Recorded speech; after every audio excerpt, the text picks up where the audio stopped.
Test 1, 2, 3. We good? We good? Well, I'm sorry. I happen to like cyberpunk music. Do you do anything other than complain? Seriously? Hold on a second. I'm trying to get everything set up. Oh, God. I woke up late this morning, so late start. Where am I at? Okay, so we got... I think my mic's working. Yeah, mic's working. Need that. I think we're good to go. Do I have my... Yeah, my camera should be up. Yep. Woohoo! All right. I think we're good. All right, 2 o'clock is here. I actually just passed, so getting ready to start. Okay, so I think that's everything. I have barely even eaten. Where's my coffee? You were up early again this morning, weren't you? Go get yourself a Snickers. You're not this. No, if you were the same, if you got yourself a Snickers, you'd probably be the same way. Okay, so we actually got a few knives. Nothing major this week. Primarily because I was trying to pick up stuff that I can customize because I'm really getting into customizing my case knives, and I got a couple new ones. Unfortunately, of course, what happens? Oh, you're still waiting on maintenance? Good grief. What happens is UPS, I don't know what's going on over in their offices, but I got more packages delayed. So I'm not happy about that. But not much I can do about it. I already sent them emails because some of them are like days behind. I don't know what's going on over there. And the funny thing is, they're in the area. So I don't know what's happening. But anyway, I do still have a couple of the knives that I wanted to customize today. And I just didn't get... I was trying to get a tester. Hey, I happen to like it. You don't like it, you can mute it. I happen to get a test. I ordered a tester knife because I wanted to see what red looked like if I burned it. And unfortunately, that's the one that got delayed. So we're gonna have to wait either till next week, or I might just... It's a tester anyway, so I might just do it during the week and see how it looks. Go pick... I can't. I have no idea where they're at. Hey, Terry, how you doing? Hey, Waylon. I have no idea where they're at. I just know they're in the area. They should be out to be delivered, but like I said, what can you do? I did get a few items today. I did get some new knives for this week, and like I said, some of them are meant because I wanted to do some customization. So let's go ahead and start with the boxes. Now, the first box I got, I only got a few things. That's the first box I got. Let me open this up. I've been eager to open this up, but I figured I'd wait till the show because I know this is not knives. I know this is not knives. But I wanted to see. Yeah. Ordered some stuff off TikTok. Or not TikTok. Whatnot. What did I say TikTok for? I couldn't pass it up. It was like a few bucks. I got some crackers. I got some chips. That's not knife related, but I thought that'd be cool. I wanted to see what that was. You gotta be careful though, because I think Best Buy date on these is just a couple days away. So I have a lot of meat sticks. I can't talk. Meat sticks and snacks to go through in the next few days. So I'm getting fat. What did I get knife related? Okay, so the first one, this one was... Oh, wait. Where'd this come from? Who is this from? That's not Chasing Blaze. I don't know who I got this from. Oh, okay. I do know who I got this from. Okay, first one's from Amazon. And because I've been admittedly getting kind of spendy with what I've been getting. Hey, Tegan, how you doing? I hope I'm pronouncing your name right.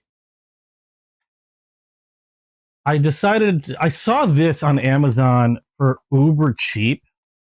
It was like on a special deal. I think these are normally $40 for like 45. No, actually like $45 around there. and I got this for like 25. And ooh, we got some extra parts in here. It's a Kaiser. What is this called?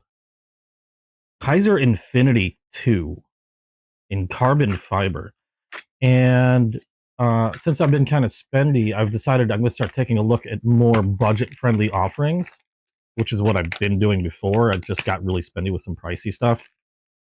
And I saw this. This was, again, from Amazon. I do believe they are out of stock currently. And I think the normal price on these was like around 45. I did get a deal on this. We've got an Infinity. This is a Nitro V from Kaiser. Smallish EDC. Carbon fiber. I believe this is a G10 with a carbon fiber overlay. Yeah, it looks like an overlay. And we got a liner lock, reversible pocket clip, which is nice. I just thought this was not, especially for under 30 bucks, since I got it on sale for under 30 bucks. This makes a very nice carry, very smooth. A bit of a sharpening choil. And that's, oh, okay, I thought that was a weird thing on the carbon fiber. It's just a little oil. Looks like they applied some oil to the pivot. Not bad. Again, for even if this was like 40 bucks, not bad considering the fact that it's Nitro V. I don't know if it's if Infinity's that Azo designed this. That looks like his logo. But not a bad knife. But yeah, I'm kind of returning to the, let's see if I can get decent stuff for budget prices. And Kaiser generally does not disappoint. So that's one new one I got this week. And I did get something else direct from Kaiser, since we're on the Kaiser thing. This one I've been wanting to get for a little while. And this one was direct from Kaiser.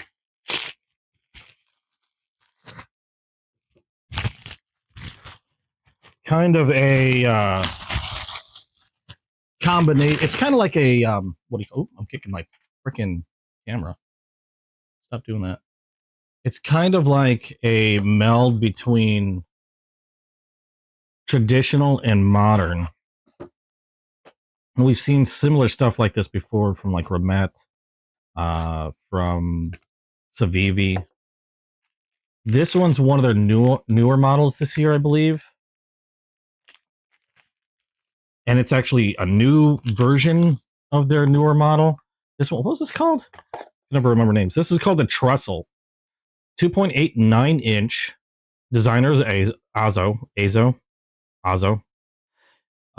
This has a Damascus blade on it, but this one has a special Damascus blade on it. You got McCurdy wood. I don't even know if I'm pronouncing that. Curudi wood? Starts with an M and then goes right to a K. But I believe it's Curudi. The M might be silent. But we have a slip joint knife with, it looks like the spring is hidden behind this backspacer. Little lanyard hole. And you can just see the Damascus on that blade, but this is what's really cool about it. Where's your wrench? Oh, did I not eat this computer? Yeah, okay, there we go. This one, they did a acid wash for the Damascus, and what happens is, let me get my cloth, or a cloth. Oh, that's nice. What they did, they have a regular Damascus, but what they did here with their acid wash is you can kind of see it's got like a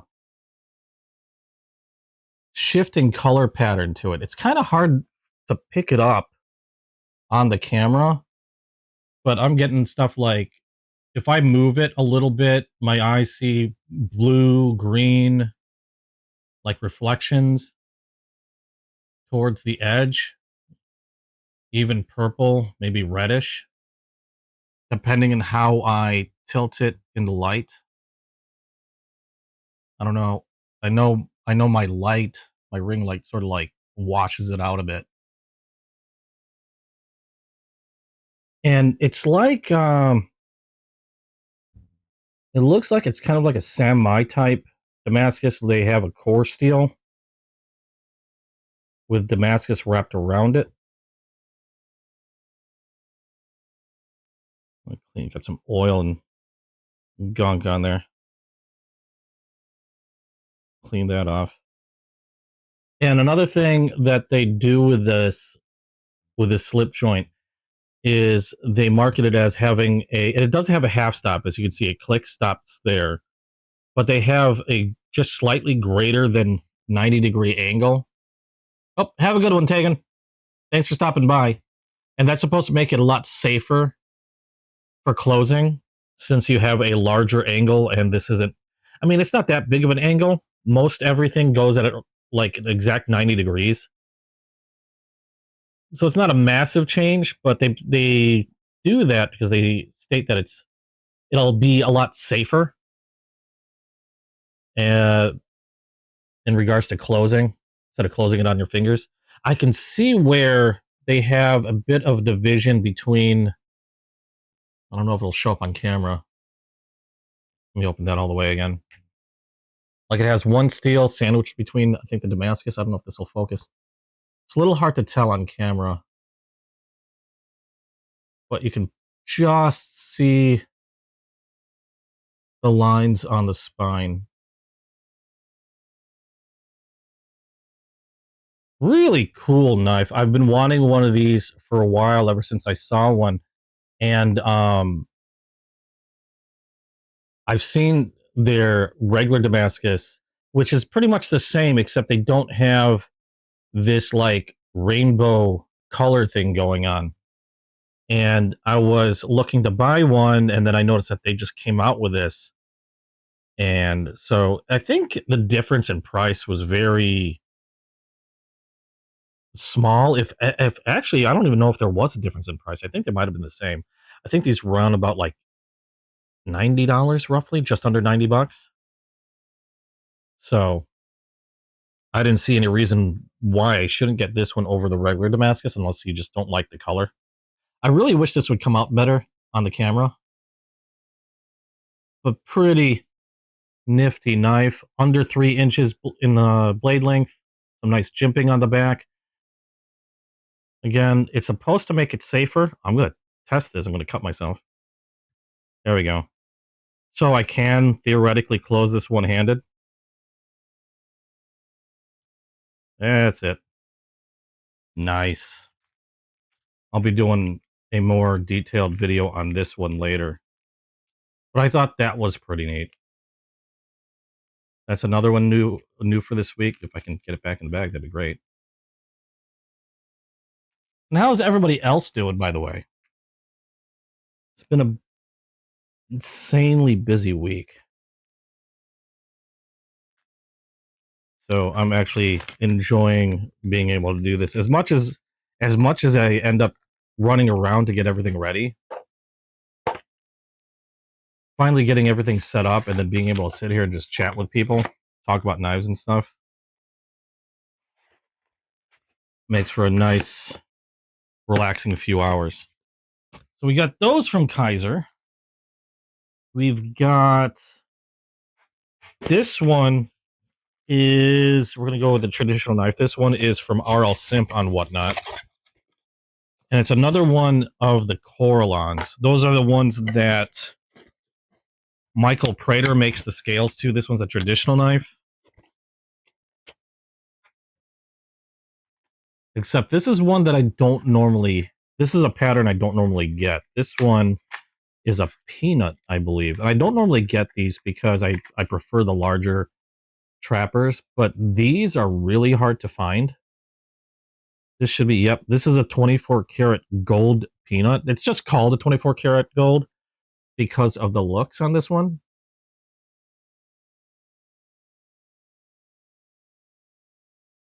And I guess I do like peanuts. I have nothing against peanuts.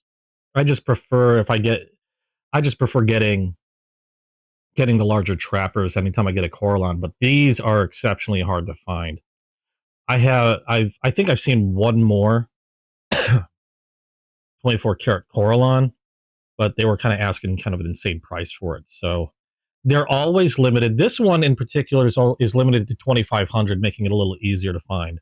You can see it there, 24 karat. Or I'm sorry, yeah, 1 to 2,500 Premier Edition. In Coralon, you don't have the pins to keep the scales on. And the Peanuts have a California clip point, and then they have a pen knife for the second blade. Still pretty handy and really pretty. I just wish I could find a larger version of this that wasn't insanely overpriced. Let me close the door here. There we go. And I just noticed my fan isn't running. I was wondering why it was getting warm in here. But I've become a real big fan of these Coralons because they come in so many different colors. And no two are the same. And the fact that they're also limited run. The hardest part about getting these things is getting one or being able to find them.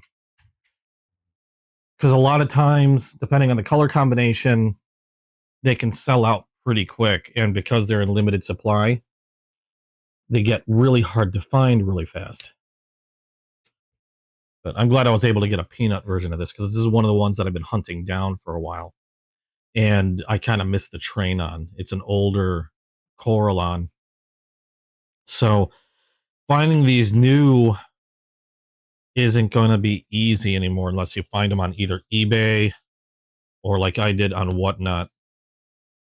And RL Simp has probably the most in regards to available Coralon than anybody else I've seen on Whatnot.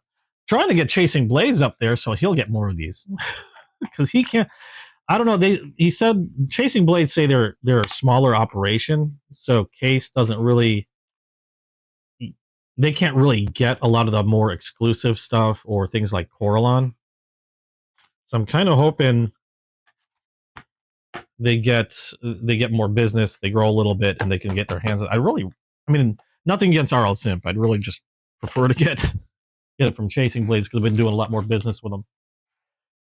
And I think we've created a pretty good friendship over the last few months. Speaking of Chasing Blades, I do have another one. This one's from Chasing Blades. Actually, a couple of these. And where did I put that one? Where'd it go? I was just holding it because I was going to. Gosh darn it! I put it somewhere and I forgot where I put it. Because it's going to be one of the ones that I am going to be customizing. Oh, you know what? I took it out of the box. That's why. I took it out of the box already because I was inspecting it. First thing I got. This is one that we're going to be customizing tonight. We've done a peanut butter and not peanut butter and jelly. I'm sorry, caramel green apple. If you recall, I did darken it up quite a bit because I'm really liking the darker burn. And you can see compared to what you probably have seen from the last stream where I did this one, that I got the edges a lot darker, a lot toastier. And I'm just finding I like the look better as opposed to the lighter toast. Although I might try to do this one a little differently and go with a lighter toast and try to, I don't know, just to see if I can do something different. I'll probably be along the same lines. I might end up darkening it later anyway. But you can see what I did before. I just wanted to try it on a copper lock. So this is one of the ones we're going to be customizing tonight. Is this one here. And this is my second one. I usually get two because I like to keep one like in the original shape. And then I'll burn the second one. So I was kind of agonizing which one I wanted to go with. And I decided we're going to go with this one because it has a lot more yellow and quite a bit more milk on it. So I figured it would look better with a burn. That's one thing I got from Chasing Blades recently was this one that I'll do. And then he was so kind to toss in something as a thank you, which he did not have to do.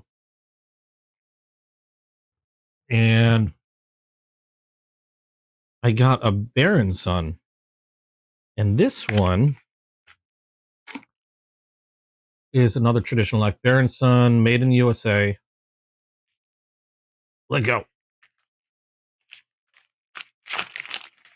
And he got me another white bone. This one's a trapper. So it's not a case. It was made by Baron Son. They don't have a shield on the Baron Sons, or at least not this one. Otherwise, built pretty much the same. These are white bone. I don't know if I'm going to burn this one. It was a gift, and I kind of don't like to mess around with gifts. I generally like to keep them as is. But I thought it was just really kind of them. And it's a really nice trapper. Like, really good snap. This thing was really sharp. I did take this out of the box already to inspect it previous to today. But this was a new knife this week, so that's why it's on the table now. So, real nice natural bone from Chasing Blades. Ooh, we gotta be careful because this thing is sharp. And I think they do something similar with stars on the pivot for dates or to tell when this was made. Except theirs is a lot harder to see. But pretty cool. That's another new one. Let's wrap that up for now. We're going to go through these relatively fast because I do want to get to customizing some of those knives. Because I've got, right now, as of right now, I've got 2 knives that I'm going to customize. I was supposed to have a third, but that one was delayed. I could still customize a third. It's just I don't have a second version of it, so I'm a little leery of doing so. We don't need the sleeve. We'll put that there. What else did I get? This is the other one I'm going to customize. Now, I've got 2 of these. This is from Knife Center. I'm just going to open one of these right now. But I've got 2 of these. I've ordered 2 of these from Knife Center. This is from Case. These are getting harder to find. And the reason why I got this one and wanted to customize this is because I saw somebody do a version of this that just looked really cool. And this is a sky blue. What do they call this? Sky blue bone crandall jig trapper. So your standard trapper in a sky blue. I saw somebody do this with a burn. They did a very light burn on it. So I'm going to try to mimic it because I did like the way that one looked. I don't want to go too dark on this one. But otherwise, your standard trapper, it's just that the light blue is getting really, really hard to find. And I just noticed I can't see shit on my screen. There we go. What were we? Well, I just caught chat. What were we repping? The oh, okay. Why? My chat didn't scroll. The trestle's nice. I freaking like that trestle. And again, if you don't like all the colors on the trestle, they do have a regular Damascus that's polished really well, just like that one. They just didn't do the acid wash in order to get all these colors out. But yeah, it's the trestle. They have the regular Damascus, and then the one with the colors was specifically called acid wash. Yeah, the sky blue is nice. Again, these are getting harder to find from what I understand from some of the distributors that I've spoken to. And they've been like, my own contact said that they couldn't even get these in. Luckily, I was able to find 2 on Knife Center. I don't know how many they have. I think there might have been one other retailer that had them. But I went ahead and snapped up 2 of them so that way I can customize one. because the blue does look really nice. I have other blue ones. You've seen the other ones that I have, like the one that my girlfriend got me. It's really dark blue, but I think this will take a toasting a lot better than a dark blue one. So we'll be doing that. I don't know why I'm going to wrap that up. We'll be doing that today. So we got 2 knives at least that'll be toasted today. That green apple and this one here. And then what else did I have? We've got... Okay, that one was from... Yeah, that was Chasing Blades. I got another modern. This one was from Blade City. Admittedly, I got this one to get into a buyer's giveaway.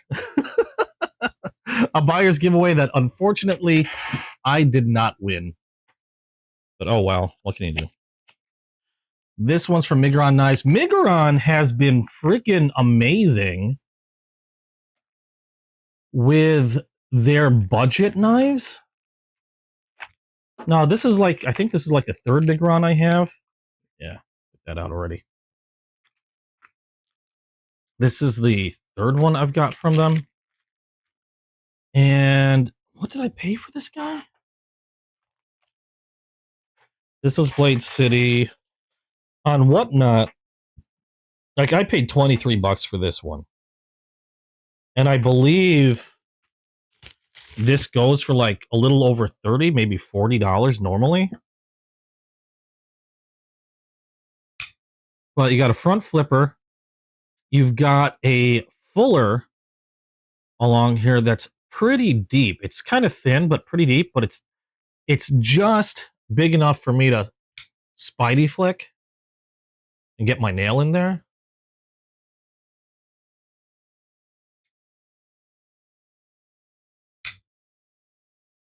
But the front flipper works really well. Liner lock. The pocket clip is unfortunately not reversible. And you've got some cutouts in the inside to save on weight, but you got G10 scales, PVD coated blade. And I got this for $23. And it's just a nice, slim knife. Very comfortable. Nice, decent choil up top. I can just get my fingertip in there. I don't think it's really meant as a finger choil. But nice and comfortable, and a straight back, which I don't see too often anymore. But I was really surprised at how well that fuller works. It's only the 2nd knife where I've had a fuller that I can actually use, as opposed to just, you know, something visual. I still do need a little bit of practice with it. But I like that I can actually spidey flick this one without too much issue. Not that it matters, because I really do like that front flipper. And it works really well. But Migron has to be probably, when it comes to budget knives, I'm talking inexpensive knives, they're quickly becoming one of my favorites. They're just killing it. There was this one. There was the Norsa that was like around $30 that I've been carrying around quite a bit lately. Where was that? And I know I showed you guys the Norsa before. I don't know where I put my Migarons. My Migarons are tucked away somewhere. I think they're in another case. The Migarons are in another castle. I need another hard case. It's gotten to the point of where I've already got 3 hard cases. I'm going to do a 4th. There it is. Like this one here, the Norsa. What was this called? I don't even know if I said what this one was called. This one's called the Vazot. The one I just got is called the Vazot. V-A-Z-O-T. I forgot, like I said, I forgot what their price was. I thought I've seen that seen them on Amazon, but I killed it on Whatnot. I know that. Migron Vazot. Oh, no, regular price, $30. $29.95. If you want a knife, a decent knife for $30, and if you don't mind front flippers, if you like front flippers, there you go.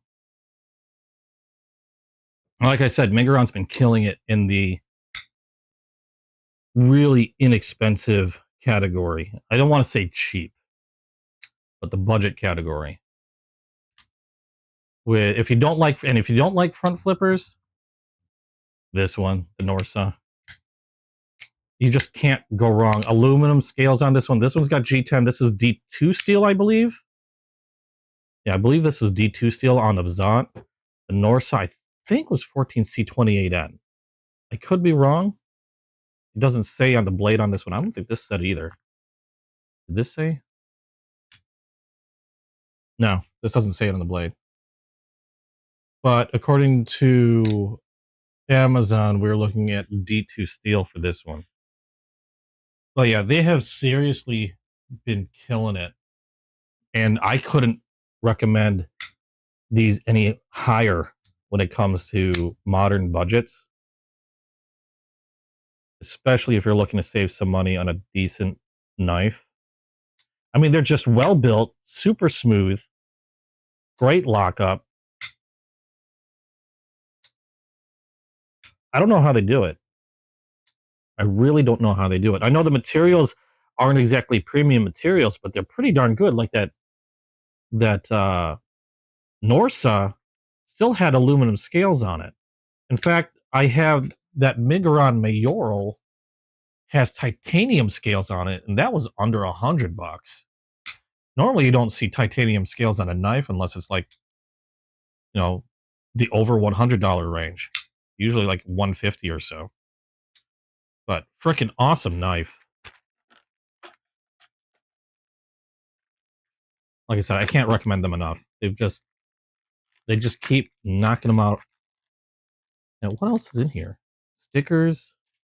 I was just saying, why can't I fit this in the box? Get in there.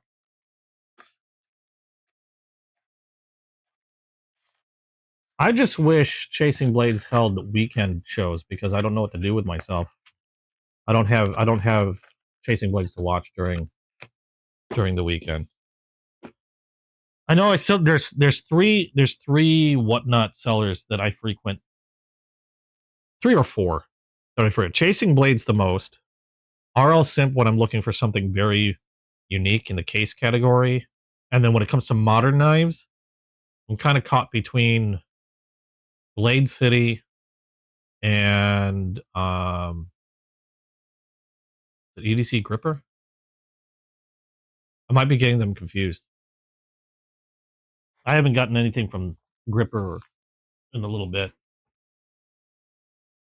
Okay, we've got one more new box to open. And this one we're going to spend a little time on because I'm also going to record this for a video. So if I sound funny, you understand why. But I'm going to do a short intro. I'll probably flub this up. I don't care. I'll end up editing the heck out of this. Welcome back to the EDC Squirrel, and I've got a new one from the Monthly Knife Club. It just dropped. And the Monthly Knife Club is, well, it's a subscription box. And the way it works is I pay a monthly subscription, and they have several tiers. The tier that I belong to, hold on a second, let me open that up. They've been using these black boxes lately. Usually the first few I've had in white. I believe it's the premium tier 2. And they've got several. Like they have, was it like 3 or 4 tiers that are the one I belong to, I just get a knife. Then they have other boxes where you get a knife and some like other extra EDC stuff. And they all have different prices. Where's the one that I belong to? Name brand knives. Okay, so they have what I belong to is name brand knives, knife plan. And you've got it starts from a starter knife. You get or wait, no, hold on a second. That's starter knife plans. Look at the wrong one. Here we go. Name brand knives. You got starter name brand knives that start at $25 a month. You got your standard, which is $35 a month. And then I belong to the tier 2, which is $55 a month. And it goes all the way up to Onyx, which is their collector's plan, and it's $129 a month. You get a single knife, and depending on the tier, the knife that you get is supposed to be above the cost of your subscription. So generally, I've gotten knives that I think on the 55 plan that were as high as like maybe $80, I believe. I think around there. And then they also have other knife plans. They have, like I said, they have plans that include EDC like gear along with the knife, all for different prices. I've been doing this for a good few months now, and I've been enjoying each and every one that I've got from them. Now, obviously, I just opened this one up, so let's take a look and see what we got here. Now we got a Trivisa. Okay. Now Trivisa normally tends to be a little in the budget or a little inexpensive. This one is we got a Trivisa Knives Dragonfly. And they all come with this neat little card that tells you all about the knife. And the Trivisa Dragonfly CU crossbar lock EDC folding pocket knife is a compact and stylish everyday carry tool built for performance and durability. Its benefits include a 2.99 inch, ooh, that's nice, drop point blade made from 14C28N steel. That's cool. With a black PVD finish for excellent edge retention and corrosion resistance. A black wash copper handle, ooh, that offers lightweight strength and unique translucent, wow, I can't talk, aesthetic, and a smooth operating crossbar lock for secure ambidextrous control, designed for outdoor use, survival, and daily tasks. Dragonfly CU combines premium materials with ergonomic design and reliable mechanics. So we've got 4.44 ounces, blade length of 2.99 inches, overall length of 6.73 inches, 14C28N stainless steel, dark wash finish copper. Now, I can't imagine it's a copper scale. Now we'll take a look once we open this up. Drop point, crossbar lock, ceramic ball bearings. My cost is $55 plus shipping and handling. Total value supposedly of the knife is supposed to be $66.69 to $84. And one thing I like to do is I like to take a peek and see how off I may be. Dragonfly CU. Looking at Trivisa's website, I'm seeing $66.69 on their website. If I'm in line with what I paid, I'm generally happy. $66.69 on another website. Okay, so 60. Okay, third one at $66 or $67. Let's try one more website. Take a look. And they don't even have the knife. So okay, so I don't know. They showed I got a whole bunch of Trivisa knives. So I'm just about in line with it. About $67 for this one at a few places that I've seen. So let's take a look and see this in the flesh, as it were. I don't come to think of it, I didn't even take a look and see what the knife looked like on those websites. I was just looking for the name. Now I've got a couple Trivisas already. The very inexpensive, what was it called? I forgot what they're called already. Dolphin. The very inexpensive Dolphin, which I thought was absolutely amazing, especially for the price. How does this work? There we go. And then Trivisa, better material and craftsmanship.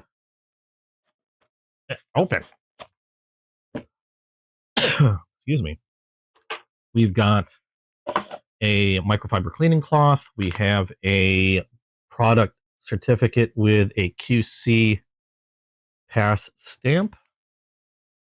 And I believe this is a thank you as well as probably care. Yeah. I like how they even include how to sharpen. And not only do they include how to sharpen it, they show you maintenance, how to sharpen it via whetstone, and even how to sharpen it using a sharpener rod. You got your limited lifetime warranty. Do not abuse it. Got a nice little carrying cloth or pouch. And then here's the knife itself. Let's put all this back in here. Oh, and you got some stickers. Or a sticker. I feel like the pouch. Now, I was really impressed with the Dolphin for being very inexpensive and just a really nice knife. It was a modern play on a Japanese Higanakami. Oh, this has some weight to it. He said what was it? 4.44 ounces. And oh, this looks cool. This looks nice. So it's copper. I don't know what the handle material is. Let me go back to Trivisa's website. I don't know if they say anything further on it. It's got some weight to it. So I can't imagine it's like solid copper. It doesn't say. Black, it says, or at least other descriptions say is black wash finish copper handle. I don't know, maybe it's solid copper. I can't imagine it's solid copper. Solid copper would be tremendously expensive. We got a backliner here. We have a reversible pocket clip that's inset, and we have a little plate, lanyard hole. There we can see we got thumb studs for deployment. We've got a crossbar lock. The pocket clip isn't super deep carry, but not bad. And thankfully, the ramp back up isn't super huge, but hopefully that won't snag too much if you brush up against anything. How is this closed? Perfectly centered. I do like that color on the thumb studs. That opens pretty smoothly. It did say it had ceramic ball bearing. Yes, it does. Now, the springs on the crossbar lock aren't too light. They don't feel too heavy. A little bit of stick. And what I mean by a little bit of stick is sometimes if you open a crossbar lock really fast and you go to pull down and disengage the lock, sometimes there's a little stick there, like you kind of have to overcome. I don't know if you heard that or you saw that. You overcome the stick and you can pull it down and the blade releases. It's not too bad though. I've actually had much worse than this. But yeah, there's a little bit of stick there. A little oil very well might get rid of that completely, or it just needs to wear it. That's pretty nice. This thing is heavy though. Like this thing has some weight. It's very handle heavy. Hold on, where are we at? I'm right at the pocket clip. There's the balance point. Right behind the pocket clip there, or right at the pocket clip. You can see where I'm at. So yeah, very handle heavy. A lot of times the balance on most of the knives I have generally are right around the pivot area. So it's got some weight to it, but actually kind of comfortable weight. Edges on this are really nicely rounded, so no sharp edges on the scales. Let's see. I can get a full grip on there.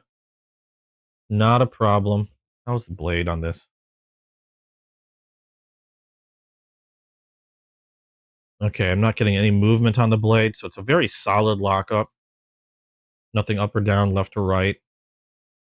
Again, full grip. We got a generous sharpening choil right there, and a bit of jimping on the back spine. Pretty aggressive too. Not uncomfortable. You got a little bit of beveling on the spine and a bit of a swedge here towards the drop point. So again, no sharp edges on the back. I don't know if there's been any oil. I don't see any oil on there. Oh, maybe a little bit. I mean, it was acting pretty smooth, so that shouldn't surprise me. Very easy with the thumb studs. I can even spidey flick with the thumb studs on this one. Normally I have a lot of trouble trying to spidey flick these. But this one, not having much trouble at all. Maybe a little bit. But the fact that I can do it is pretty damn awesome. It takes a little bit more practice with thumb studs. I'm much better using a thumb hole when it comes to spidey flicking. Because I'm trying to find the right placement, because crossbar locks, you have to overcome the crossbar lock. And if the crossbar lock is in a very awkward position and your fingers are in the way, it slows down or could even prevent the knife from opening. Now, the crossbar lock location on this is perfectly fine. It's just I don't normally spider flick these, so it gets a little awkward for me. Yeah, there we go. But otherwise, really smooth, really, really nice. We're gonna do a cut test on this one. Grab some paper and fix my screens. There we go. And then let's see how this is right out of the box. I'll check the edge. I'm not feeling any burrs on this one. Nope.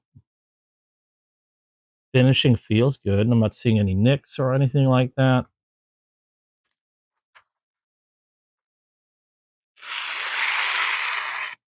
Oh. That's cutting smooth.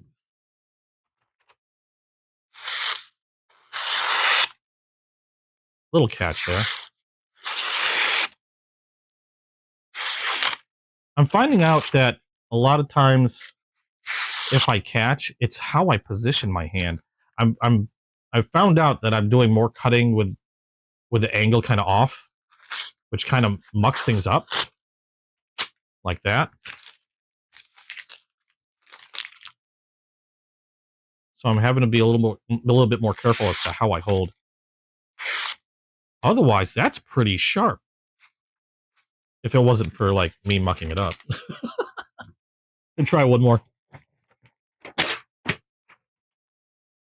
I'm probably making it look dull when it's not actually the knife, but actually how I'm holding it. Because otherwise, this actually feels really good going through that paper. Up until I hit a tear.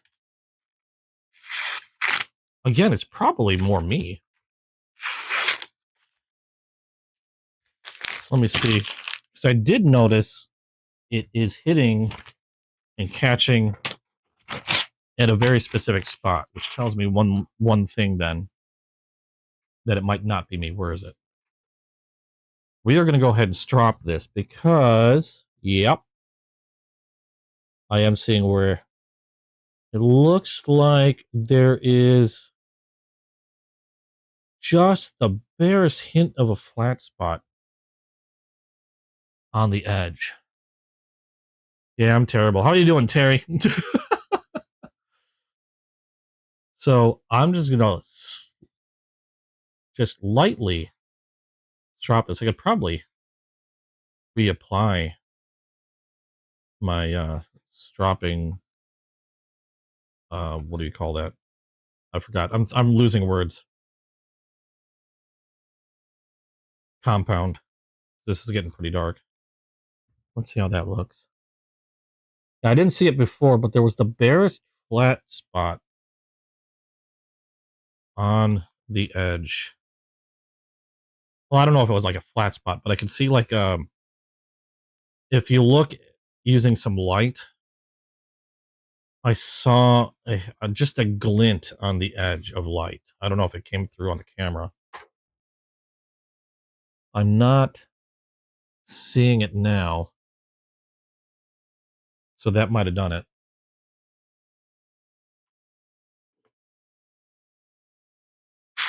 Oop.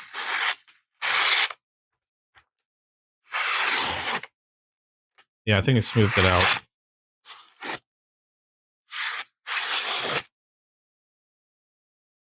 A little bit more. So, I don't know what happened with this one, but the finishing wasn't horrible, but I was kind of surprised to see a slight flat spot there.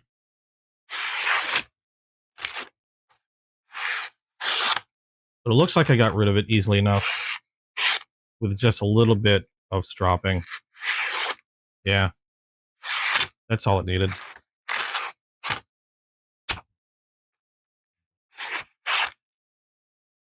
Yeah, there's just a barest bit of magazine paper like residue going through that. So it's got kind of a toothy edge to it. So not terrible in terms of edge, except for that one spot that needed work. It just needed some stropping. I bet if I spent a little bit more time, probably just put a very fine ceramic rod to it, and then went back to stropping, I could get this hair shaving sharp. I have no doubt. Let me see where we're at now. Yeah. Not exactly hair shaving. I mean, serviceable. But if I spent some more time with this, I have no doubt I can get that razor sharp. I kind of want to get it to that point now because I'm weird like that.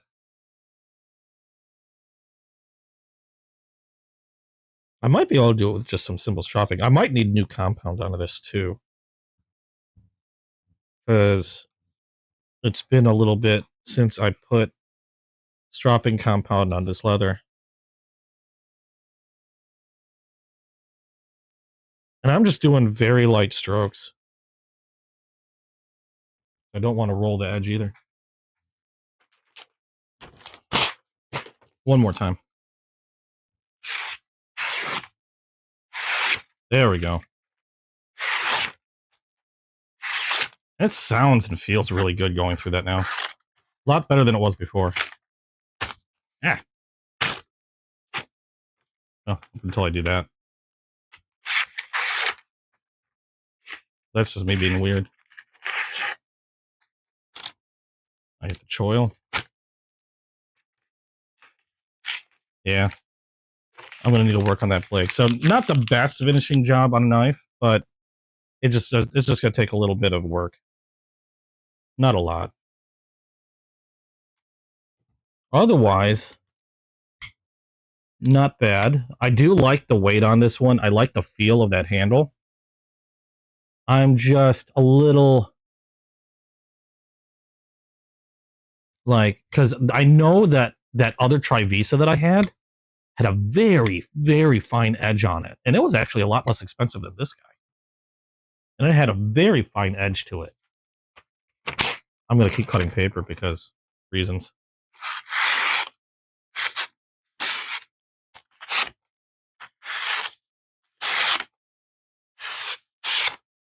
I can feel it getting better each time I strop it.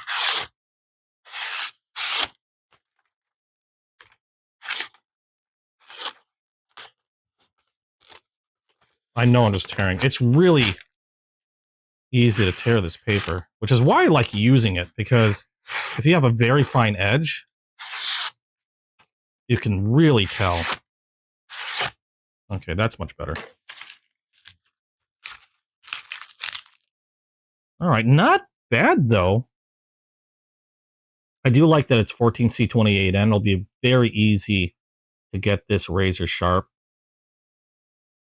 And again, I do like the feel of the handle. I do like the look. I am going to work on this later. I'm going to try to get this hair shaving sharp. I do like the feel. It's got a good amount of grip on there, and the texturing on here is pretty nice. Not bad at all. I just wish the factory edge was a bit better, and that's about it. What do we have on the... We don't have any branding on the blade on one side. We got 14C28N on the other by the pivot.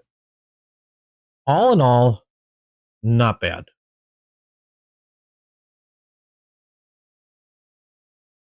I just wish the finishing on that edge was just a little better. I mean, it does feel pretty darn sharp, that's for sure. But I think I can do that. That's not a problem. And it could be just my knife. I don't know. But that's... Oh, wait, you were reading what? The magazine? That is the Trivisa Dragonfly? Yes, Dragonfly CU. I wonder what the CU stands for. Maybe the copper or something. Pretty unique look to it, too. Yeah, I like it. I'm going to work on it. All right, so we're going to put this back for now. And I think... Is that it for all the new stuff? I think that's it for all the new stuff. Yeah. So we're going to put this away, and then we're going to work on... customizing some knives. Now, I've got my trusty fire extinguisher. I've got my tin. I've got my torch. I probably should get some tape. I forgot to do that. If I can get this in the box right, that'd be great. Get in there. And then we are going to customize some knives.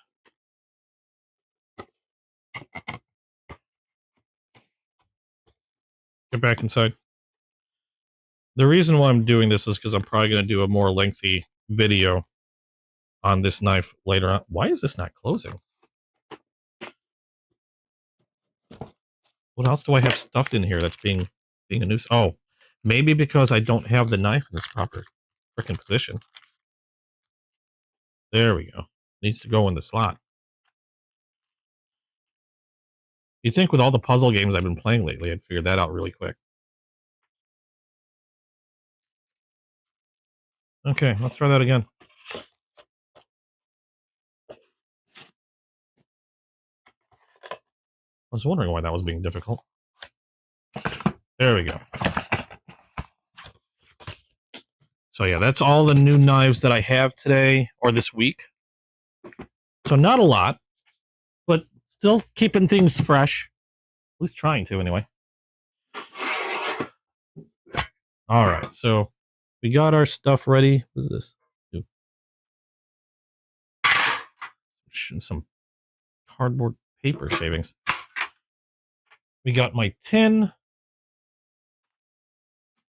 And where are the knives? Okay, so right now I've got two knives because one was delayed. We've got the Copperlock Green Apple,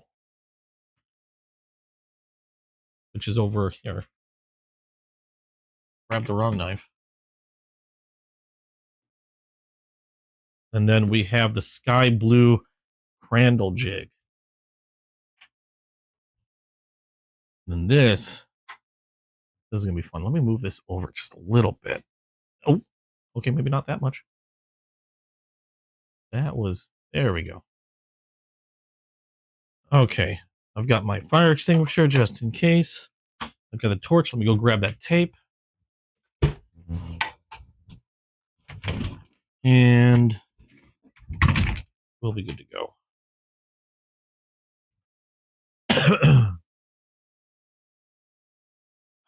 So this is the part that I've been looking forward to.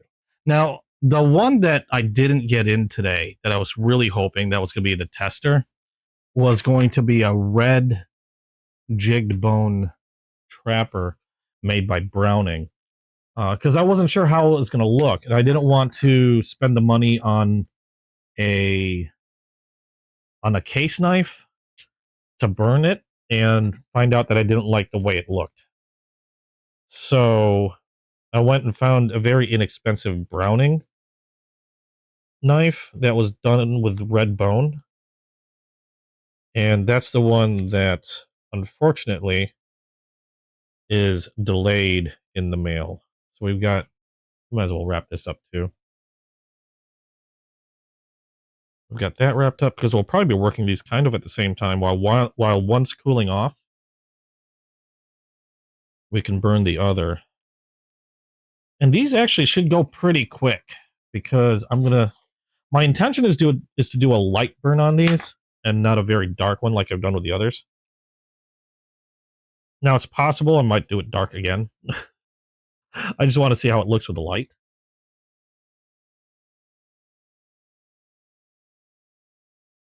I don't know what it is, but for some odd reason, I've just been really liking the look of a darker burn. Take this up.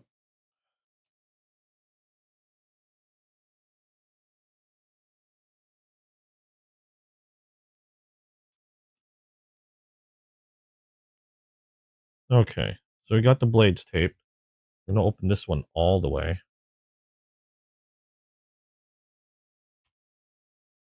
There we go. And we're gonna start off with the green apple. You know, I never did grab my pliers either, just in case. I haven't had to use them the last time, but probably wouldn't hurt.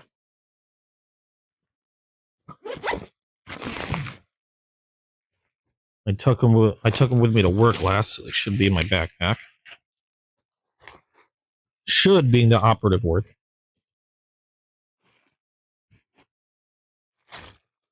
But I have a real big tendency to move stuff around last minute. And it's possible I could have moved these. Yep, I think I moved them. Now I don't know where I put them. Crap, there it is. Okay. So just in case, I'll go ahead and wrap these two. So what's new with everybody? Anybody get anything new? Anybody been shopping around Whatnot or anywhere else for that matter? I've been trying to tone down my purchasing a little bit because of one very specific reason, other than the fact that I'm broke, is Chasing Blades is going to be holding a very special show on November the 15th. So, if you haven't visited them yet, and if you're not on Whatnot, now's the time to do it, because the special show they're talking about, they're going to be running their show from the warehouse of one of their distributors, or it could be their only distributor, but they're going to be running it from the distributor's warehouse. And what that means is they are going to have access to everything that the distributor has. And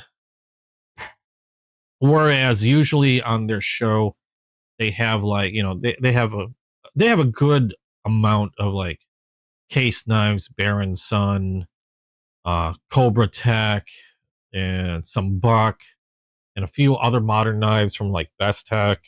They even have a Kaiser, unless somebody bought the Kaiser already.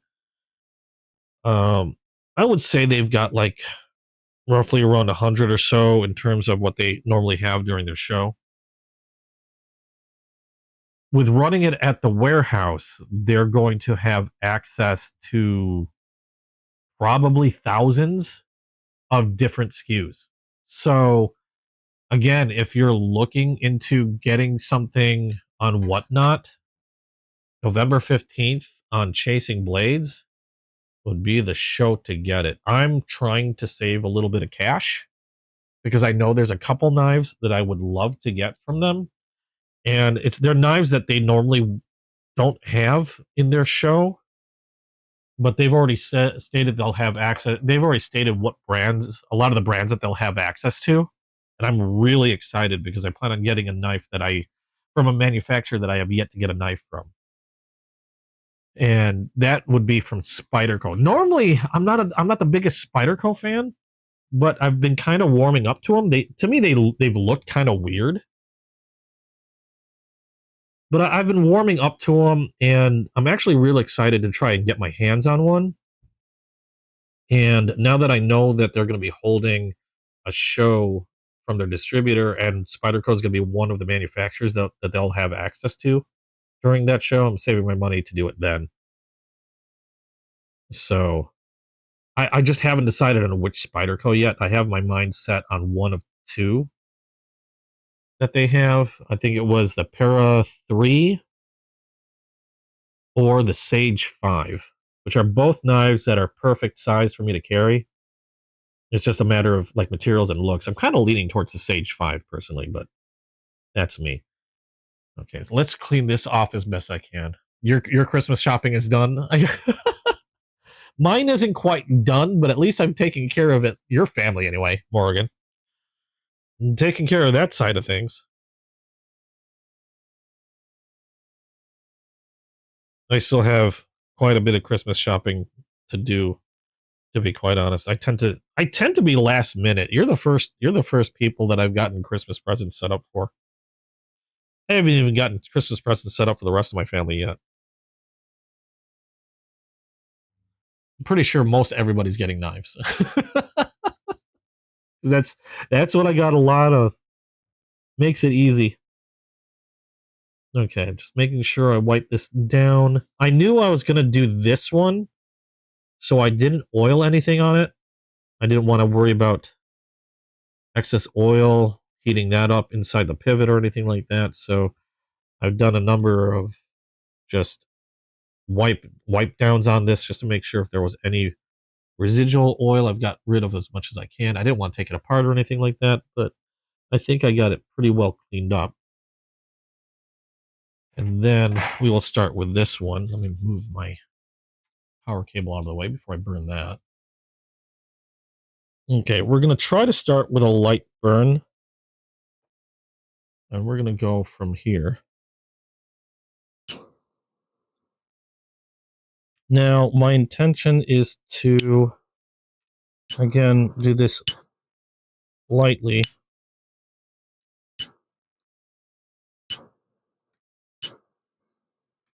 There we go. And I'm thinking around those lines of what I'm looking at now. Not sure if I want to go darker than that quite yet. But a really light brown in comparison, again, to what I did before. I could always go darker. The one thing you got to be careful of when you do these is you can always go darker, but you can't go lighter. So if you're new to doing this, start off light. There we go. And then go from there. And then I'm going to do the tips of these ridges. We'll get those darkened up. And the edges as well.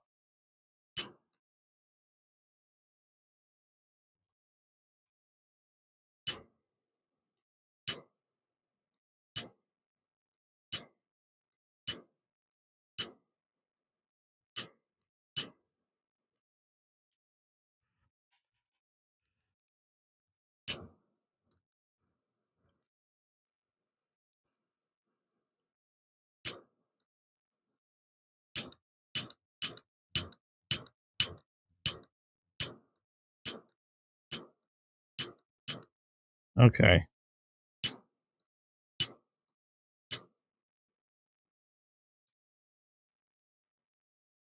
I think this is actually getting really quickly to where I want it.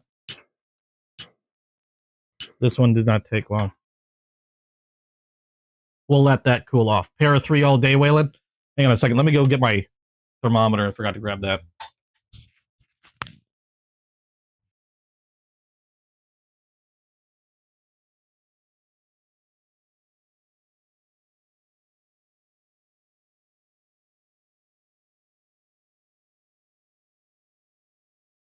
You're para 3 all day. See, one of the things I wasn't too fond of was, admittedly, Spyderco knives tended to look, to me, they looked weird. 174, 140, and already cooling down, so that's good. I don't want to get too, I'm trying to stay under 200. We'll let that cool off for a little bit. I've heard a lot of good things about the Para 3. I know the Para 3 is super popular. Ooh, excuse me. The Para 3 is super popular. I've also heard really awesome things about the Sage 5. Admittedly, just from looks alone, I'm kind of leaning towards the Sage 5. Again, that's just from looks. I'd like to get something with MagnaCut. I believe the Sage 5 has was the Para 3. I believe one of them had MagnaCut, but I wasn't too fond of the yellow handle because I think it only came in a yellow handle. At least I've only seen it come in a yellow handle. Maybe they do have them with a different color handle. I don't know. One nice thing about the yellow handle is it's definitely going to be a lot harder to lose it if you were to drop it somewhere. Now you're like 15 deep into Spyderco. You hated them. Now you're 15. That's that's one of the reasons why I kind of want to start off with what I think is supposed to be one of their better knives, which is why I'm looking at the Para 3 and the Sage 5. There's a couple of reasons why I'm looking at the Sage 5 and the Para 3. One is the size, because I want it to be something that I can carry around with without having to worry about the blade length issue. And both the Para 3 and the Sage 5 come in the right blade length. The other is obviously blade shape, and both of those aren't bad. I'm leaning on the Sage 5 only because I do like the look of it a little better. Now, I've never held either one in my hand, so I couldn't really say if one feels better in the hand than the other. I've heard some people say that the Sage 5 feels a little better, but again, that's just what I've heard from people. And obviously the materials. I would like to get a MagnaCut steel blade. I'm not familiar with I know they have their SPY steel blades. I've heard they've been pretty decent. I'm not familiar with them. So yeah, I don't know. That's why I'm kind of waffling between those two. That's why I'm waffling between those two knives.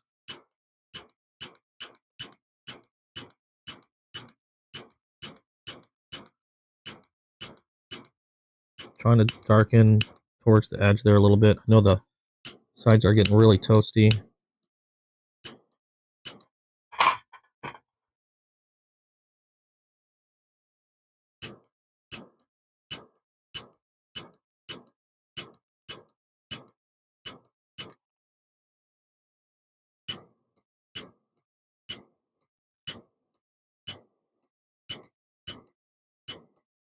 I do like to get the edges on these, like the very edge of the blades, or the scales.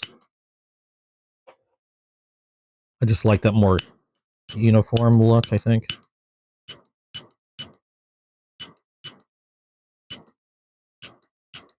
I'm still kind of shooting this thing like a gun.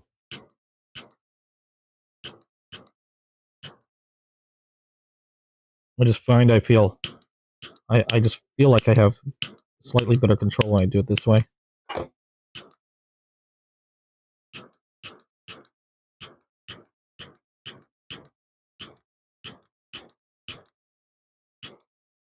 There we go.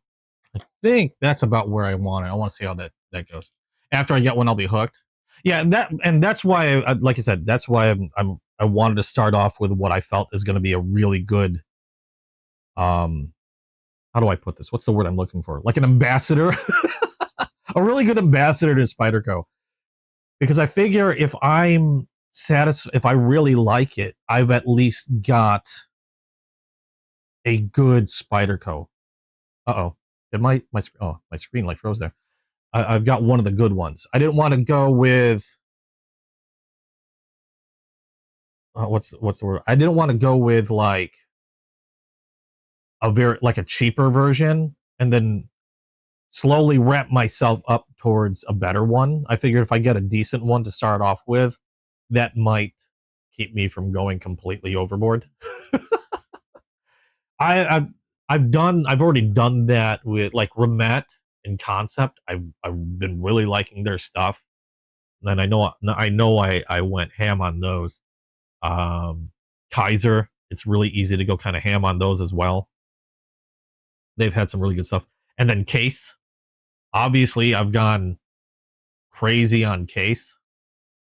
So yeah, and I think like I have a lot, and I have nothing against Rough Rider. I like Rough Rider. I think Rough Rider are great knives. But I think I did that mistake with starting with Rough Rider. Now, nothing wrong with starting with Rough Rider. I'm just talking about my own mentality when it comes to collecting. But I started with Rough Rider when it came to traditionals, and because they were so easy to get, they're inexpensive. I'm not going to say cheap because they're actually really good knives. They're inexpensive, and there's just so many different types that you can go completely nuts just on Rough Rider alone. But then I got that hankering for something a little more on the premium side. Then I saw Case, and then I started going haywire on Case. And I had already at that point spent like a crap ton on Rough Rider knives. Even though they're inexpensive, I spent a crap ton. I sold off actually probably a third of what I have in Rough Rider. I still have a lot that I like to keep. I really steeled myself down and cut my collection down on the Rough Riders. Not because I disliked them, but I decided I have too many. I want to focus on very specific patterns like Copperlocks or specifically like Trappers because I really like Trappers. And that's why I cut that down. And if I had started and just saved up a little bit more when I began and started on the Case knives, I probably would have lost less control. I probably would have lost less control in terms of like purchasing. I would probably have more Case knives, but I probably would have had a lot less Rough Rider. I don't know. I figure I might not go as crazy if I start off with a decent Spyderco. And from everybody I've spoken to, like you said yourself, Para 3 and Sage 5 have been the ones that have been coming up the most.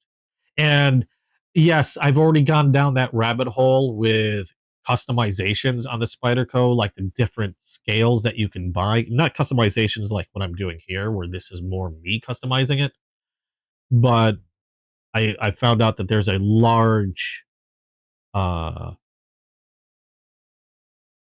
there's like a large third party customization thing going on with Spyderco, Benchmade, and a few others. Spyderco's one of them, where you can buy different scales, like different looks, different materials for their scales, things like that. I've already kind of fallen down that rabbit hole and looked at all that stuff, which I know is going to be. I'm trying to make it so if I decide that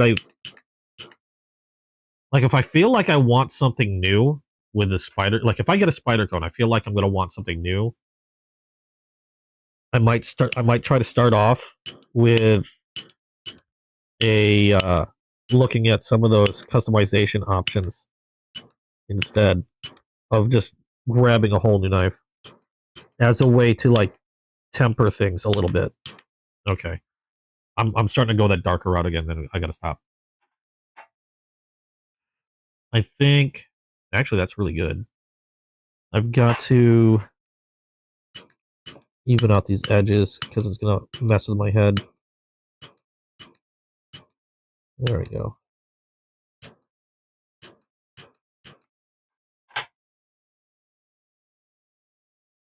If I see some light spots, even those out.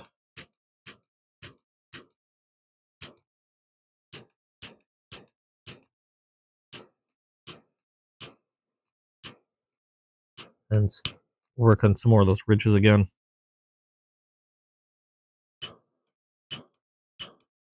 There we go.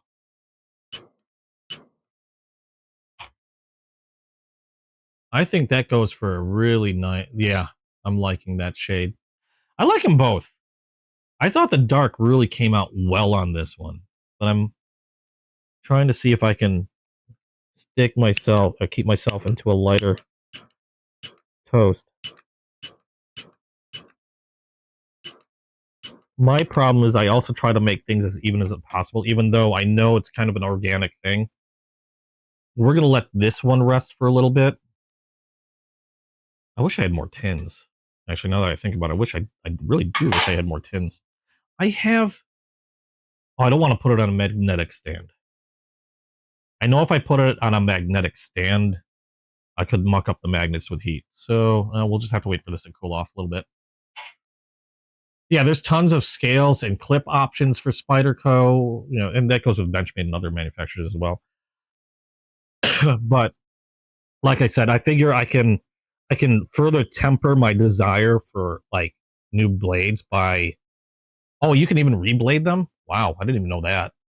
But I figure I can temper my desire for new knives by just, like, if I want to switch it up, get myself some custom scales to it, which I know a lot of people like to do. And I haven't looked at like any particular scales I wanted. I wanted to get the knife first to see exactly how much I like it. Because obviously, if I don't like it, I'm not going to spend more money on it. I don't think I'm going to dislike it. So many people love these knives. I've heard of so many people that weren't big fans of, like you said, you weren't a big fan of them yourself. You get one, and then the next thing you know, you're hooked. So we'll see how it goes. But yeah, I'm waiting till the 15th because I'm hoping I can get a really good deal on either the Para 3 or the Sage 5. Or if I manage to save up enough, hell, maybe I might be able to grab onto both. Who knows? But yeah, I'm waiting till the 15th of November because they're going to have access to, and it's not just Spyderco, they're going to have access to so many manufacturers. It's going to be pretty nuts. So if you're on Whatnot and you're into the knife scene on Whatnot, definitely save up some money for the 15th. I think it's going to be insane. Oh, and another thing is, I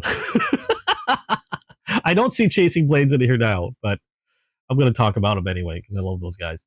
Another thing is one stipulation that they had to do in order to run their show from the warehouse.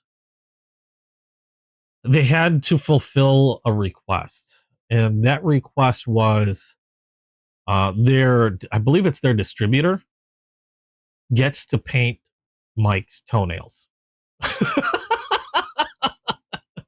So in order to run the show from the distributor warehouse, Mike had to agree to having his toenails painted. So I believe they're going to do that live. I don't know if they are, or if he's just going to show up with painted toenails, or what's going to happen. But it's been a running joke with Chasing Blades, because when they're running their shows, and he's moving the camera around, a lot of times it would like pan over his feet. So people started making running jokes about Mike's feet, and it became a thing. And now it appears that they might be painting his toenails on the show. I just think it's funny. I don't know. If you're into feet, that might be a thing. I'm not, but I still think it's funny. So there you go. Chasing Blades, November 15th. They've already got the show scheduled on their Whatnot. So if you want a reminder on Whatnot, look up at Chasing Blades on Whatnot, go to their shows, and then you can flag that show to notify you when it's coming up. I would highly suggest doing that. Okay, so we've got that started. I believe this is cool enough. I mean, I can hold it already. I'm gonna put it on the mat. There is a... See, I'm gonna see light spots, and then I'm worried I'm gonna make a mistake, make it too dark, and then I'm gonna end up making it super dark overall. I don't want to do that. Where are we at? Okay, and then we'll put this down for now. And then I will work on, while that's cooling off completely, we're going to start this one, and we'll go back to the green apple, and we'll work on the other side. Gotta go call your daughter? Call your daughter. Okay, so this is the sky blue crandall jig.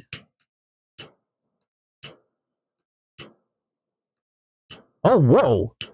That's weird. I know they lighten up when you start toasting them, but that really lightened that up. And then it hasn't even begun to toast yet. It like turns white before it takes on any of the toasting.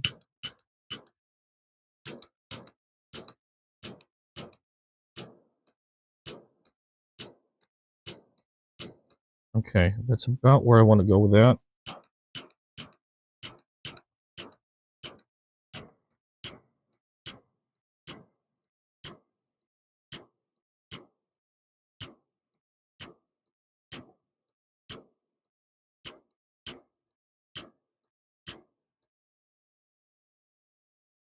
Oh, that's looking pretty good.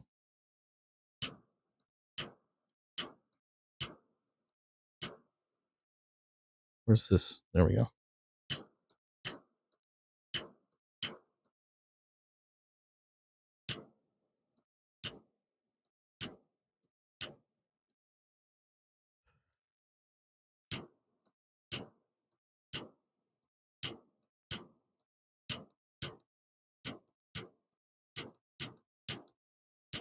It darkens up really quick if you're not careful, so trying not to obviously overdo it.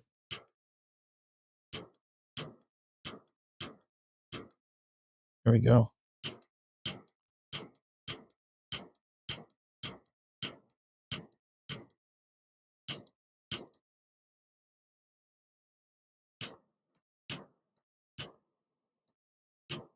This light blue darkens up fast.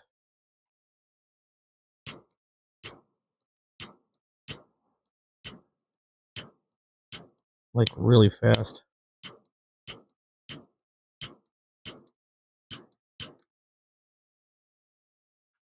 That's pretty cool looking. Now I'm just trying to get the edges without... I'm trying to get the tips of those nooks and crannies without toasting the valleys in there. I'm really gonna wear this flint down on this torch.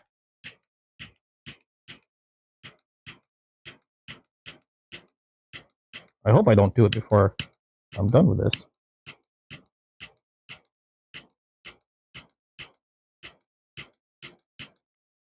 There we go. Let's cool that off. Where am I at? 190, 197. Yeah, just hit just around 200. So let's let that cool off for a bit. Terry, message retracted. You okay there, Terry? Okay. That's not bad. What I'm trying to do is actually, I'm emulating one that I've seen previously. And I thought it looked really nice. And I was thinking, I could do that. A little darker there on the edges. I think that's how they had it.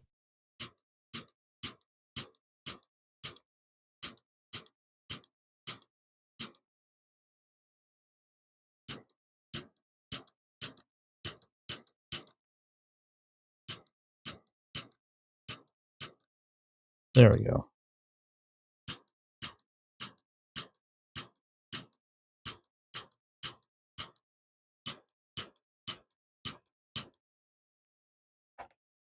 Think that's where, I think that's the tone where I want it.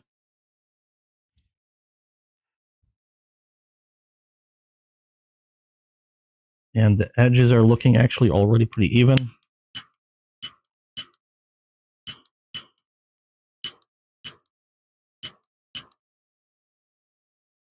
Let's look on the other side.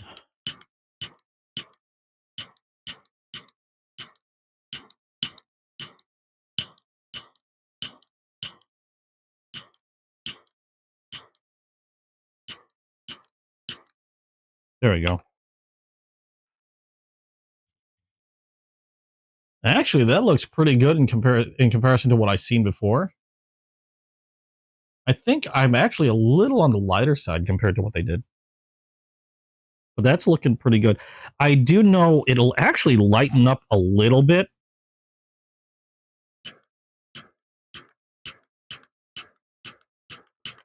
There we go. I think that's where I want. We'll let that rest for a little bit. We'll carefully move you to the side. And then we'll look how the green apple's doing. I think the green apple's where I want it. It's still a little warm. Try not to blind myself with laser.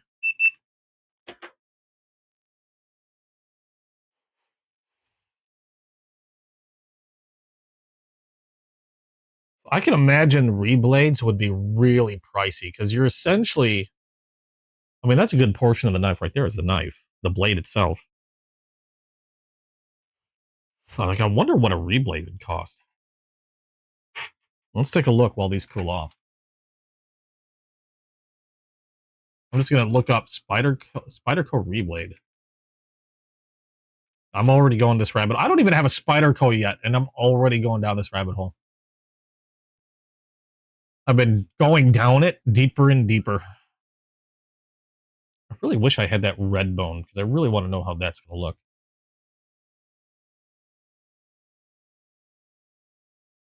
Oh, wow. So basically, taking away like the signature round thumb hole for Spyderco and getting a more, I don't know, kind of like a neater, larger thumb hole I've seen on some of my other knives. And then really different change on blade shape. Wonder how much these run. Oh! Yipes! Oh, God. Okay. No, I'm not going to say the site. But the first one that came up, essentially, when I looked up Spyderco reblades, $700 for the blade only. Now, are they... Okay, because they're having to fit each blade to frame. They tune it, dial it in with a pivot and the bushing so that they're drop shot with no play. And 700, that's like, I mean, the pair of threes and some of the shamans, I don't think any of those, when I was looking at them, were running, well, maybe one or two of mine ran just over $200, but they're usually like around 150, roundabouts, around that price. $700 for a reblade. Ooh, I mean, they do look good. I'm not gonna lie, but I don't know about a reblade. I don't know if I'd be able to spend for a reblade. There's a dude on Etsy that does them for 160. Are they cutting into the blade that's originally on, or they, because it sounds like this guy is just making a whole new blade and fitting the blade into the handles, essentially, from the looks of it, or from the sounds of it. I Etsy comes up. I am seeing a few reblades on there. Now, I would think, do they just sell the blade? Or do you have to turn it in? I'm assuming they just sell the blade. You can find them a knife swap for less. I've heard of Blade Binge. Blade Binge is the one that I've been looking into, possibly getting some stuff from. Oh, it's okay. So it's a new blade. I know the scales are considerably less, but like for example, on Whatnot, uh, I believe Blade City sells scales. Um, and from what if that's the same Whatnot place, I believe they were running anywhere from like $70 to $90 depending on the material. I can't quite remember the exact, but yeah, there's a lot of aftermarket. I see some titanium scales like for a tenacious is like $50. I see copper ones for 114. So Flightanium makes a lot of scales for Spyderco from the looks of it. I don't know who make there's a lot of people that make I guess scales for Spyderco. You send your knife and they fit it to your knife. Okay, I see. A whole new blade. So what do they do with the old blade?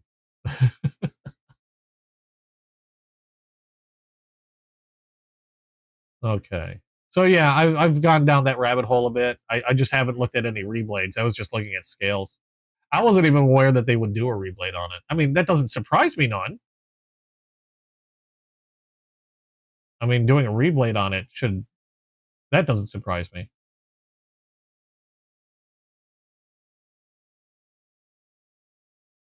I just didn't think to look at it or look for them.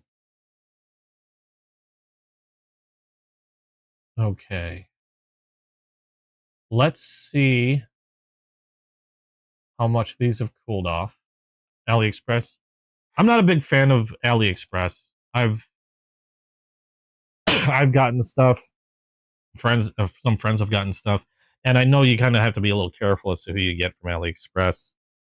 But I know a couple people that were kind of shafted on stuff that they got from there. I know people have gotten good stuff from there. It's just once I very rarely deal with a place more. You know, I very rarely deal with a place if I get shafted on something that I bought. And what I mean by that, it's either like I know a friend of mine got some what were they like they essentially counterfeit like USBs that were not what they were uh advertised as. Another person I know, I forgot what he got. Some electronic thing, I believe, but it was again, it was something that ended up being a piece of junk and stuff like that. And I know it depends on who you're getting it from on AliExpress, but usually if I get the shaft once, I'm generally done, unless they're willing to fix it. Like if it's something that is they weren't aware of. But that's me. there's there's a lot of places that I don't do business with any longer because something happened and like I've had there was one that was like really rude on Whatnot. I'm not going to say who it is, but there was somebody that I got that I got something from or some yeah I got something from them, and when I questioned it because when I came in it was I don't know, it was really kind of crap. And then I shot a message over about it, seeing if I can get a replacement or this and that. And they acted like I was trying to, I don't know, like pull one over on, like just immediately on the defensive. Like, dude, really, I bought something that ended up being kind of crappy. Can we do an exchange or something? Or, you know, because it was, it was something that essentially would have been fine, except it was like defective. And they were just rude. like they went on the defensive. They were complaining about like I was trying to take money or swindle or scam them, and I'm like, you got to be freaking kidding me. It wasn't even that expensive. It was like something that was like 40, $50 maybe. But yeah, I don't deal with that person anymore. It just takes one bad experience and that's it. I mean, that's more of an extreme. Excuse me. That's more of an extreme.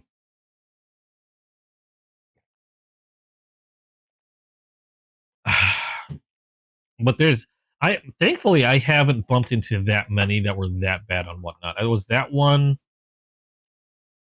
I think one other that I don't do business with anymore because they would cancel stuff because they didn't like if they sold something and then they realized they could make more money out of it, they would cancel your shit, which is kind of a big no-no on Whatnot because it's kind of like breaking contract. But like if you bought something say for $20 and then like before they ship they found out that it's selling, like other people are selling it for like 40, they'll cancel your buy. And I've reported them on this, and I don't know how many times they might have done it with others, but they canceled my buy on something. And the funny thing is they canceled it, and I saw them reselling it for twice the amount that I bought it for, which is that's just bad business. River's Edge Cutlery, Rip's Garage. Rip's Garage sounds familiar. Flightanium, yeah. Matin Boss, I haven't heard of. I've heard of River's Ridge. I think I've heard of Rip's Garage. Flightanium, definitely heard of. Okay, we're gonna put this one down. This one seems to be cooling off, or still kind of warm on this one. We're gonna get back to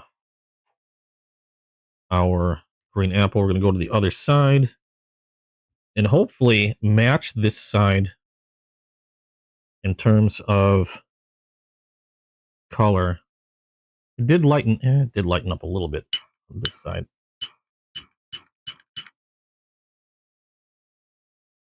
I keep hitting my torch.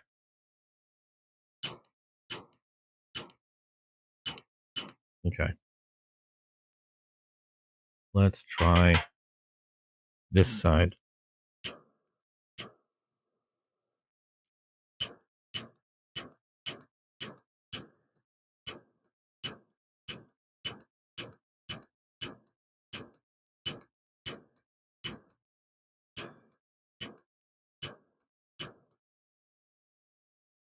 Okay.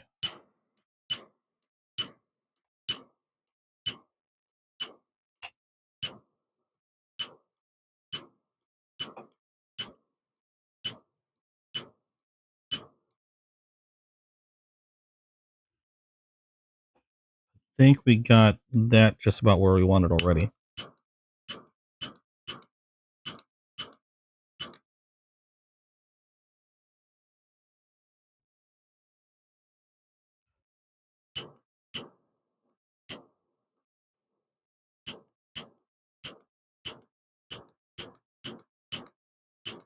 And again, when it comes to like places like that, it's just me. I know other people have had pretty good experiences with AliExpress. I know somebody that buys stuff from Wish all the time. And they're happy with their stuff. Wish was another one that I don't do business with. Wish or Temu.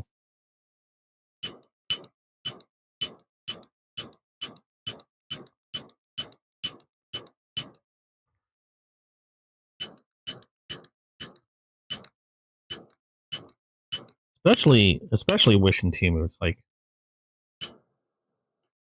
a lot of the stuff I've seen from there almost, I don't know where they're getting it from, but oh my god. Just I bought one thing from Wish, and I think the reason why they call it Wish is because I wish I never did.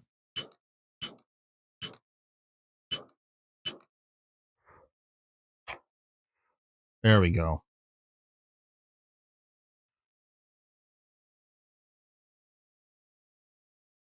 Maybe it's just me. I just haven't had good luck with them. So I'll stick with like Amazon, Etsy. I've gotten stuff from Etsy before, and that's gone pretty well.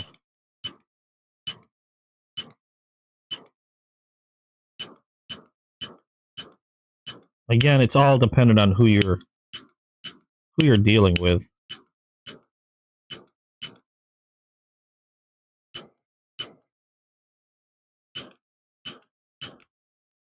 Okay, I think that's where we want it. Or maybe a little. Yeah. On that side. There we go.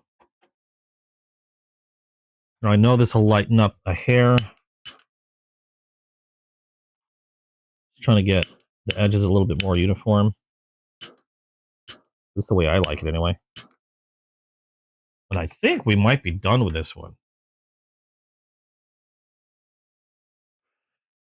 But I wanted to do it a lot lighter, just to have a little difference in the two knives that I've done. I do like the dark. It did come out really well on this, but I wanted to see if I can do a much lighter toasting on these two. And as far as the red one's concerned, when that comes in, I'm not sure exactly how I'm going to do that yet. That one, I think I'm going to try a really deep dark burn, kind of more like this on the red one when it comes in, to test it out. I want to test it out on that one before I try it on something like a red case. I don't even own a red case yet. So I know if it comes out good, I'll be buying one. If it doesn't, then I'm not that big on red, so, or at least when it comes to the knives. So I don't know yet if I'll even get one.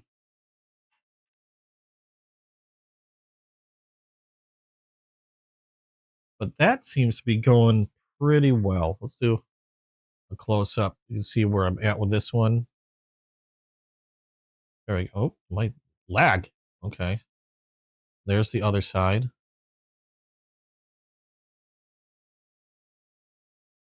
Whoa, whoa, whoa. Don't want to put over. So that's what I got for this one.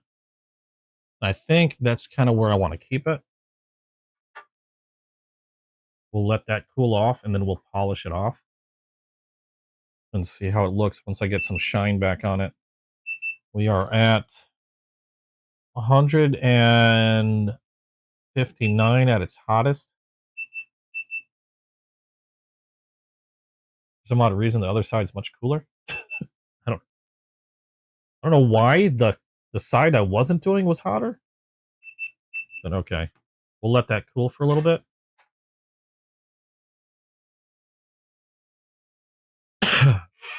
Another reason why I've been slowing down on the knife thing is I've actually gotten a lot of the knives that I've kind of like every few years.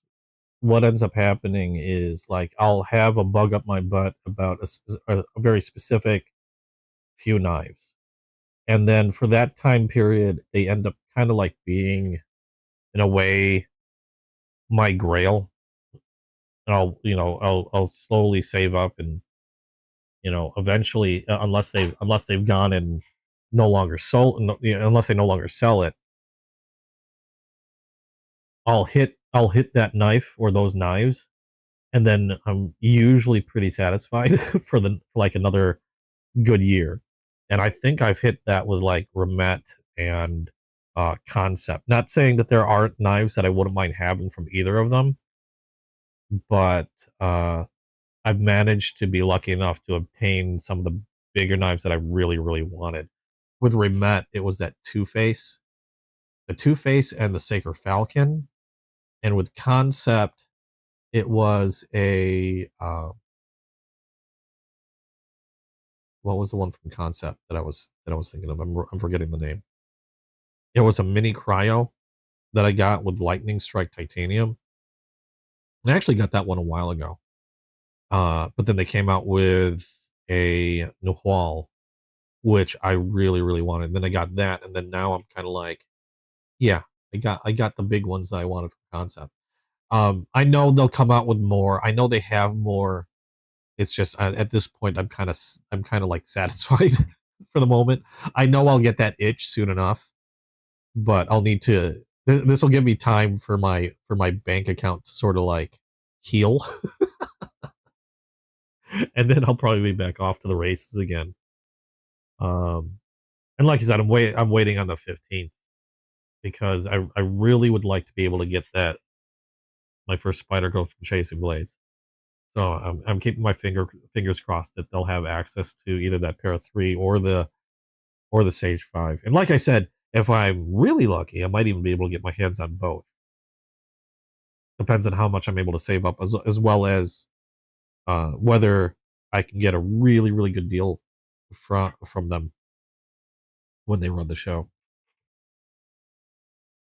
Okay, let's see how this is going. Still at about 100 degrees at the hottest. It is cooling down pretty quick.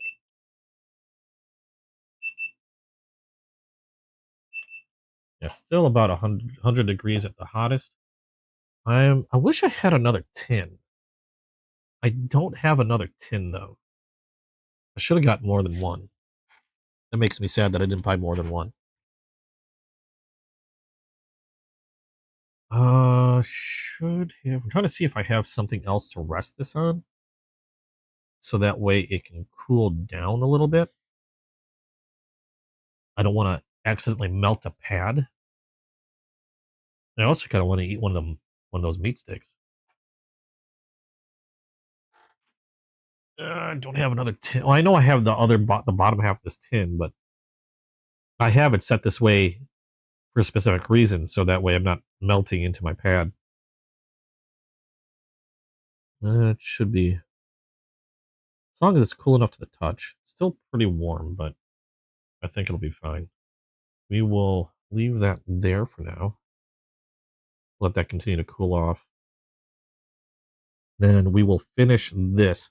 Now, to give you an idea, this is, yeah, that's pretty much where I want it. A little lighter toast. And I'm going to try to mimic this. I got the ridges, trying to be careful not to get those valleys in there. I think it came out pretty much where I wanted it, and then we'll try to emulate that on the other side. So we'll start on the butt end. You got to let your yeah. Ooh, that's my temperature. That's my thermometer. That's not my torch. Yeah, I've got to get mine to. I've got to get my debit card, my bank card to heal.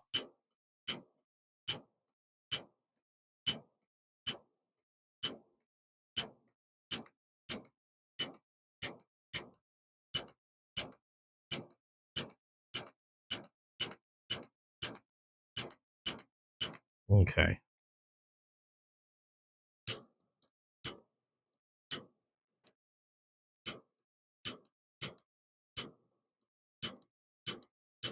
I'm trying to be careful because again, I can darken, but you can't lighten. So once you got it a certain color, you gotta be really careful you don't go overboard.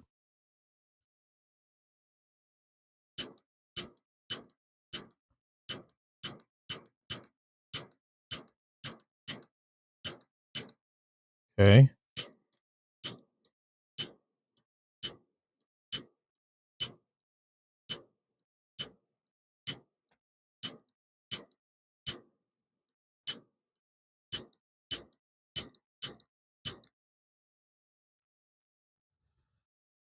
That cool off a little bit.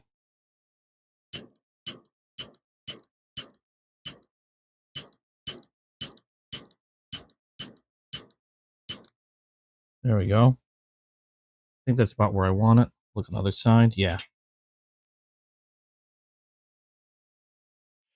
Yeah, once my card cools down and I can pay some. You know what's really been the worst thing for this, and I had to stop before I went overboard, was that freaking like Sezzle thing.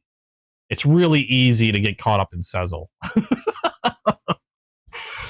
And I don't know if you're familiar with Sezzle, but essentially, I think there's Sezzle, there's Klarna, I think is another one.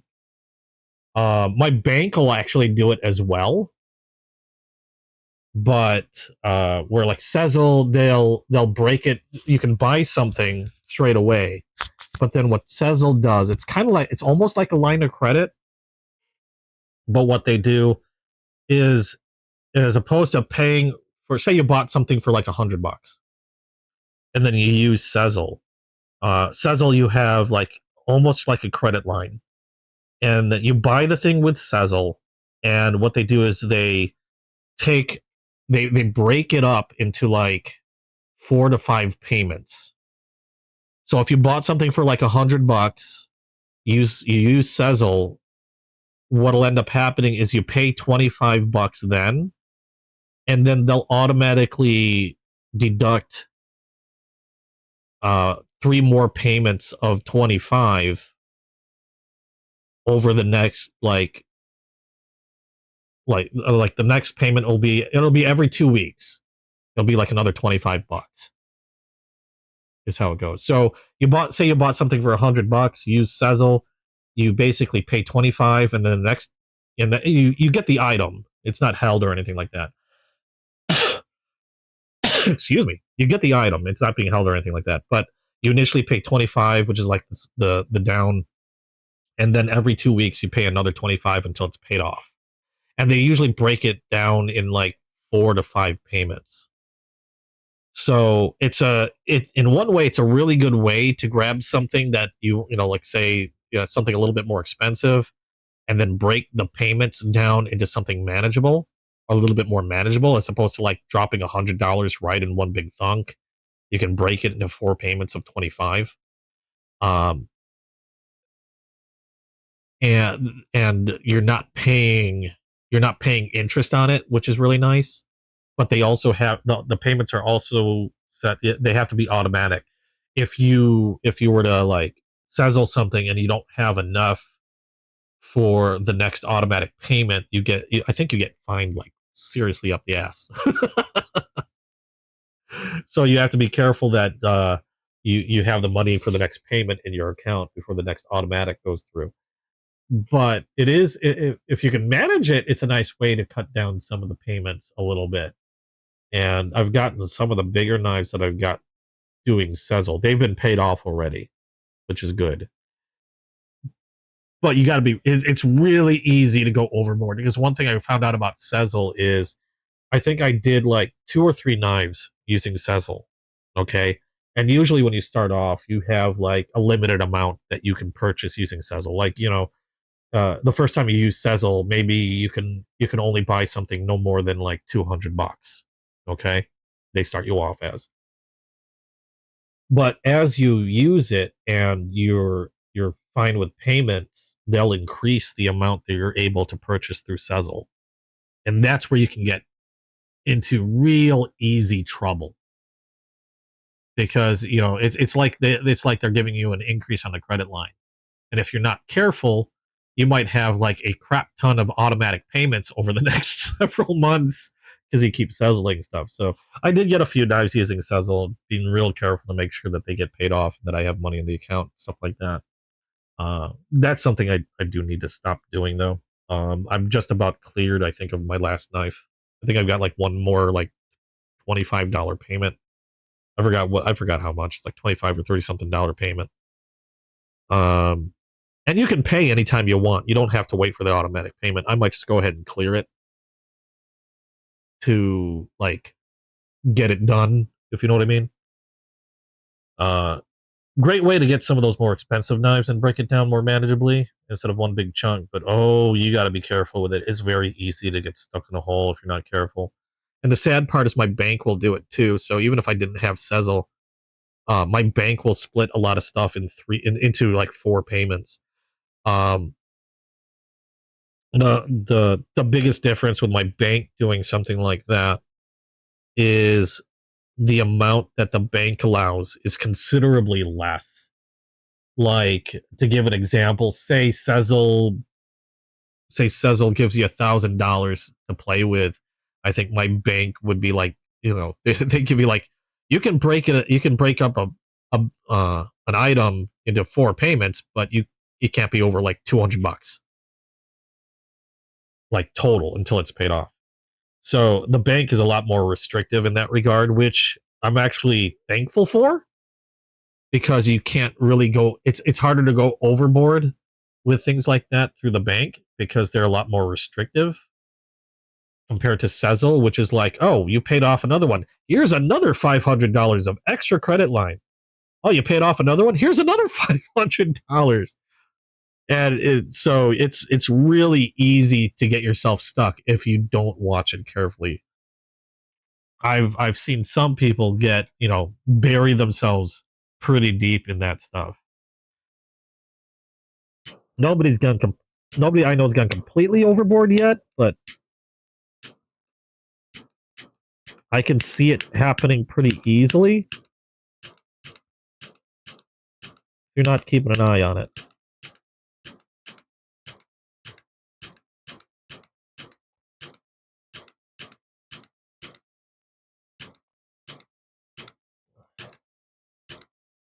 Okay, I think that's as dark as I want to go with that.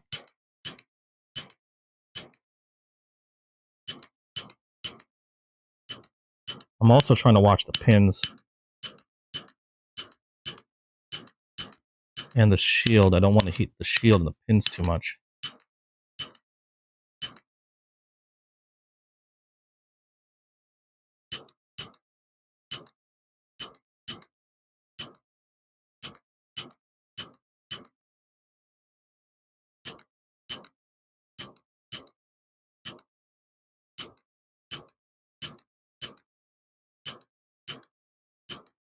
Trying to get those bridges again.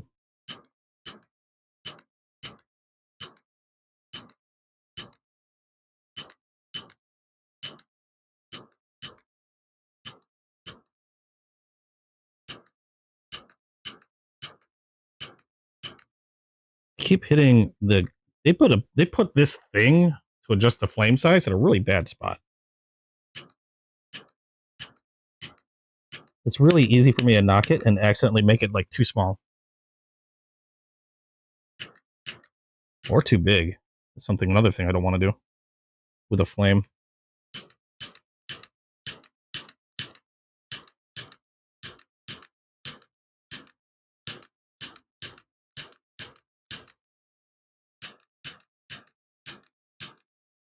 Okay, I think that's as good as I'm going to want to get it. And again, I'm trying to get both sides relatively close to the same. This can go a little darker on this side.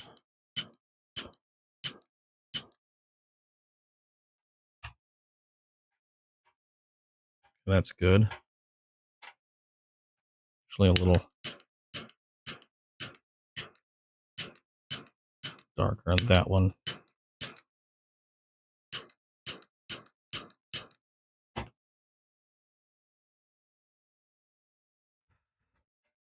And I think we're just about done.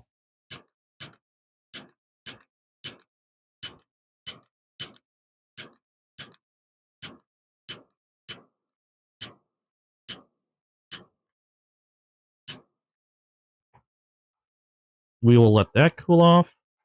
Hold on. A little bit more there. There we go. We will let that cool off. Did I look at the... Oh, wait, no, I didn't. Julian, how you doing? Welcome to the stream. What knife is this? This is a... Where was the box? Damn it.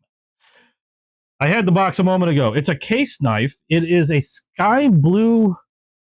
What did I do with the box? Gosh darn it. I had it like a moment ago, and now I don't know where I put it. It is a sky blue Crandall jig trapper. Full-size trapper that I am toasting.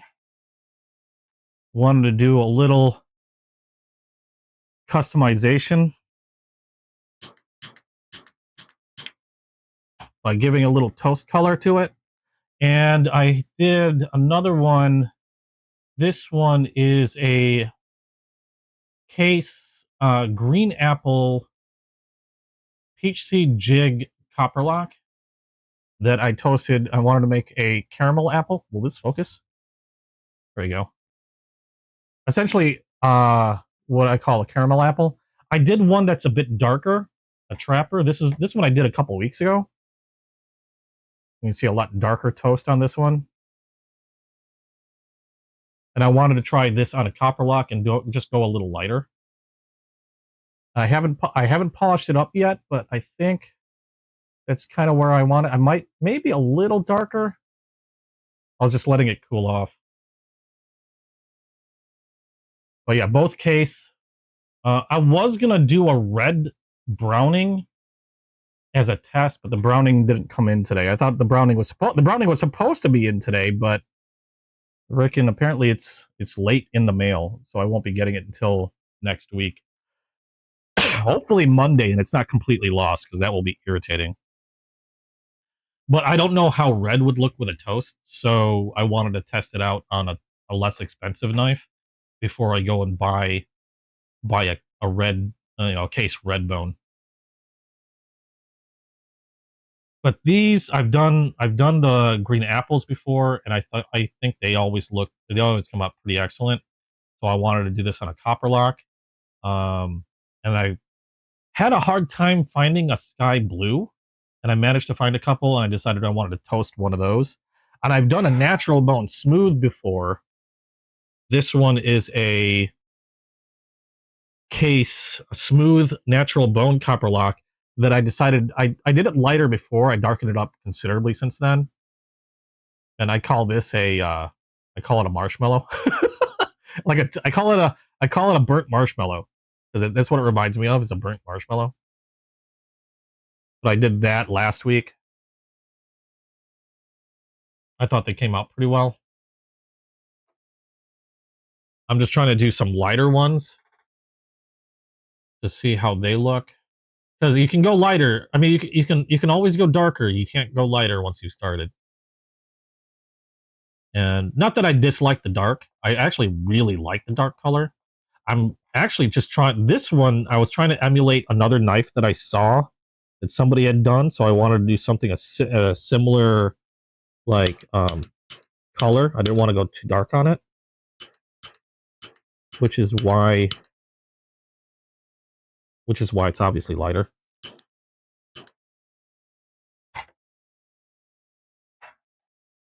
So, in fact, scratch that. I think I've done it a little. I think I did a little bit more. I think they just concentrated on the sides of the bolsters, and they didn't toast very far into these ridges like I did. I wanted to do the tips of the ridges, and also I don't believe they got the edges. I wanted to do the tips of I wanted to do the ridges as well as the edges here, because I just like the look when the edges match. So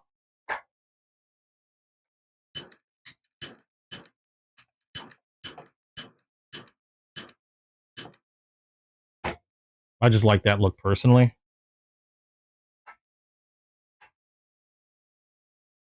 Did I see Vossi is selling a porcupine in a blue copper No, blue copper? What is that? The same design as that blue material under the... Oh!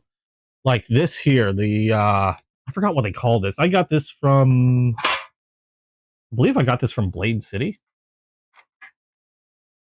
On Whatnot. I did not see anything about a blue copper micarta. But now you can make me look.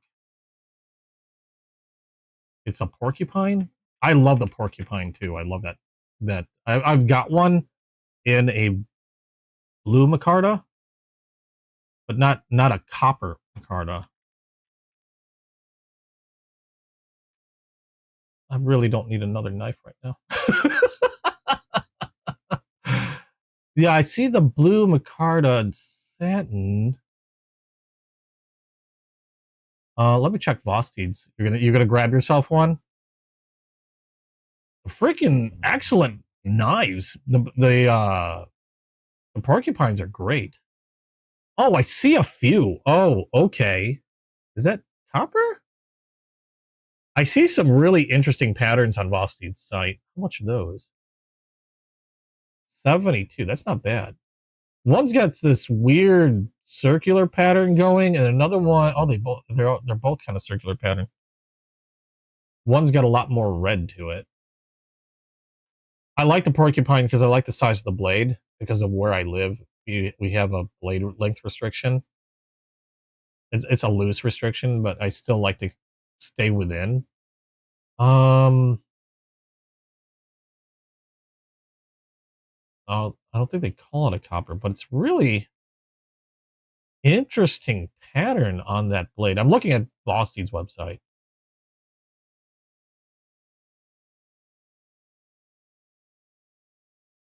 Oh, you saw my short. Yeah, okay, yeah, like a shipwreck Micarta. Okay, yeah, exactly, Waylon. That's pretty nice and not a bad price. It's a little bit more than your standard porcupine, but not bad. 72 bucks. I mean, when I got my porcupine, I personally, it's one of my favorite knives. Well worth 72 bucks, even for like the regular ones. But yeah, the one that I've got is the blue, just the regular blue micarta with the satin blade, like the dark blue. I know they have a light blue, but the dark blue one is the one that I own, and that was what, 69 bucks. That's from Boston. I don't think I paid 69 bucks because I'm pretty sure I got it off Whatnot. And usually, I can get a pretty good deal on Whatnot, at least shave a few dollars off. I probably paid closer to around like maybe 60 bucks. Yeah, I do prefer the one with the holes. I don't like the thumb studs myself. Although, I mean, with that scale, I mean, I could live with it. It's not. I mean, it's not. Either way, I think the porcupine's an excellent knife. I do prefer the thumb holes. I will freely admit that. I do prefer the thumb holes, but either way, it's an excellent knife. Okay, we've got. Where are we at with this? I want to make sure this is cooled down considerably before I put it on the mat. We will add a little more there, a little more there, and I think we're pretty even everywhere else. Let me check the other side here. Little more toast there, and I think we're golden. We're gonna let this one cool off. I'm gonna blow on this a little bit. Yeah, it just doesn't have the thumb hole. I'm gonna get. Can you get high off burnt bone?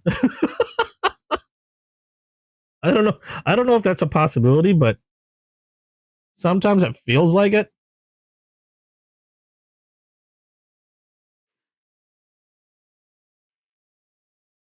Trying to cool that off a little bit. We're gonna go back to the copper lock, the green apple.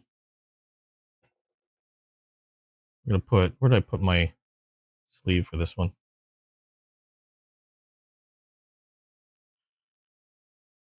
Okay. That can go there. We'll put this away so it's not just sitting there. But yeah, I've been really enjoying burning my my case knives. Obviously, you can't burn every one of them. It's got to be bone.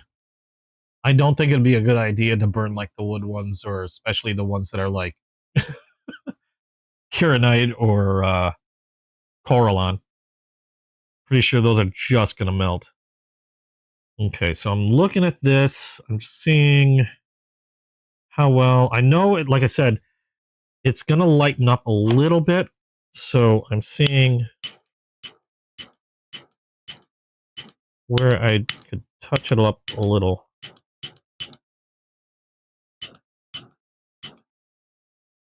There. And then a little bit on the other side.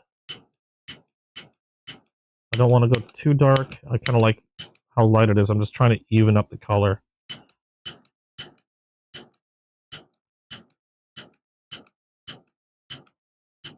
There we go. Let that cool off again a little bit more. It shouldn't be too bad. Have I sharpened my pork? I haven't had to. I've stropped it, but I haven't had to do anything major to it. I've given it a decent stropping, and that thing's like I can shave with it.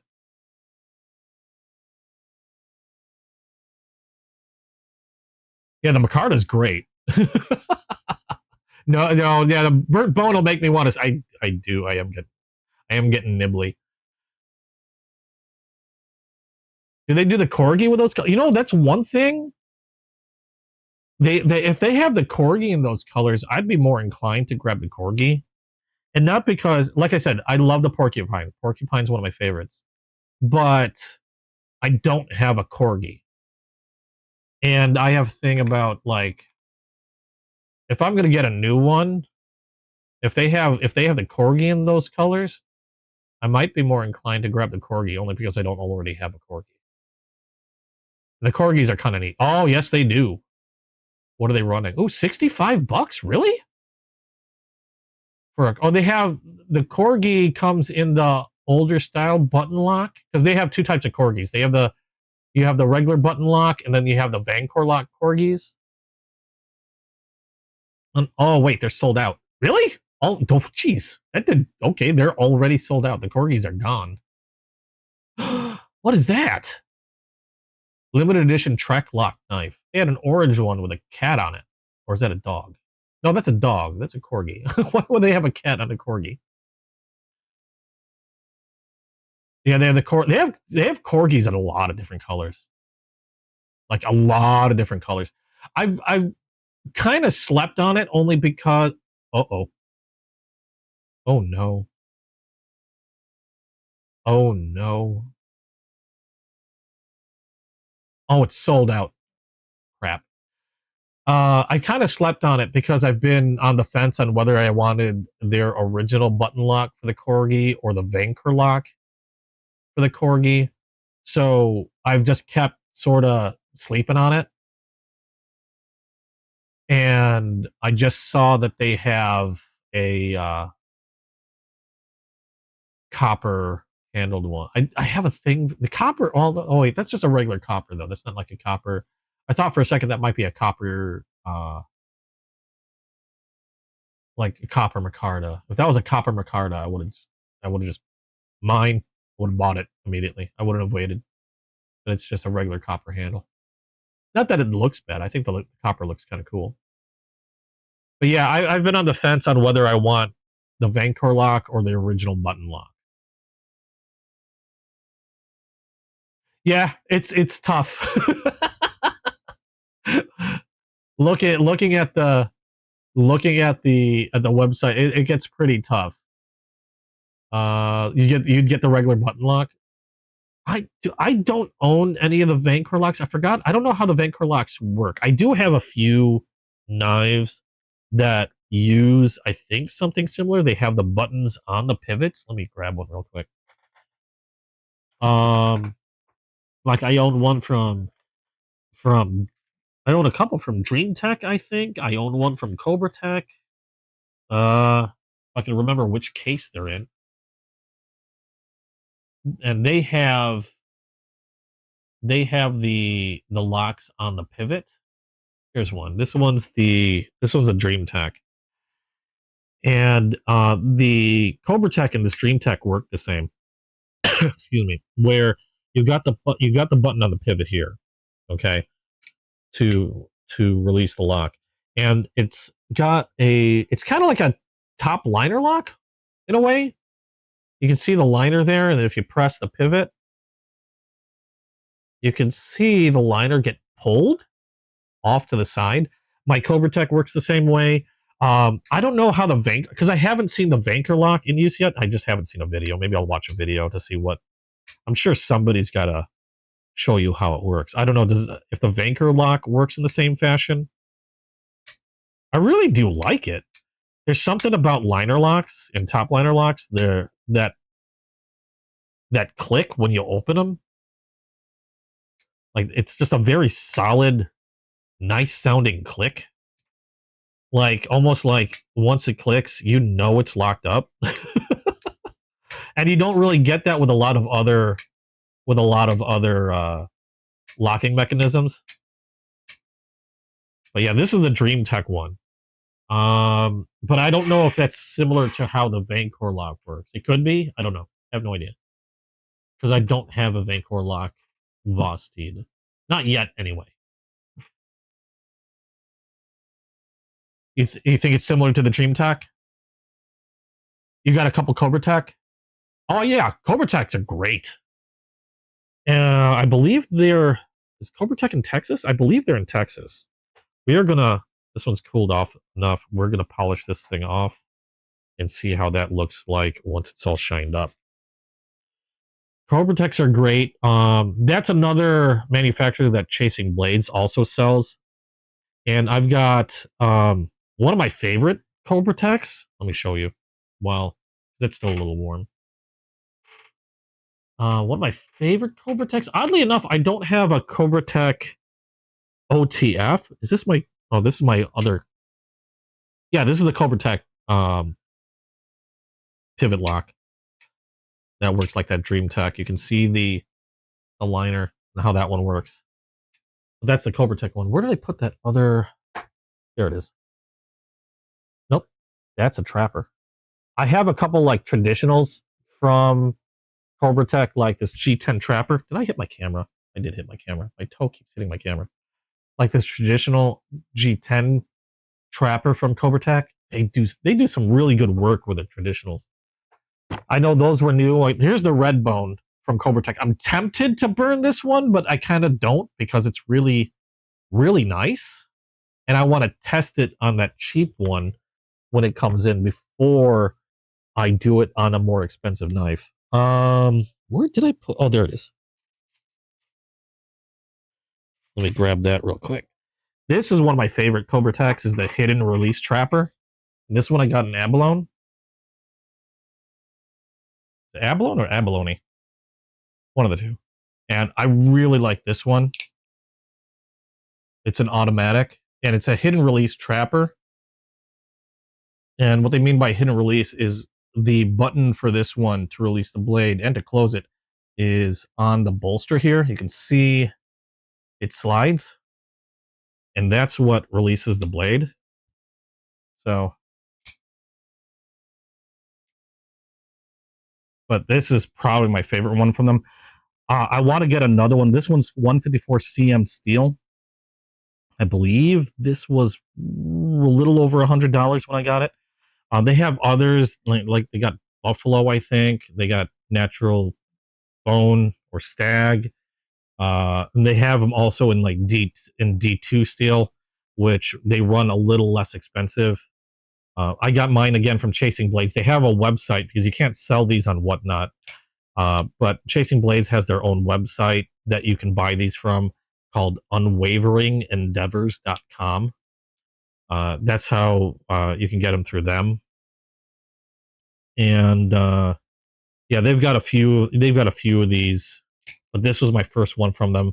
I do want to get another one from them. I just haven't decided on whether I want to get like the buffalo horn or the like a D2 steel one, you know, cheaper D2 steel one. Because the D2 steels, I think, run a little over $70 normally, I believe.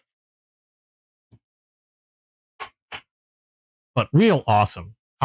Yeah, that one I think was like I think the normal price is like 120 or 130 for the abalone. Excuse me. In my coffin. I believe it's like 120 roundabouts.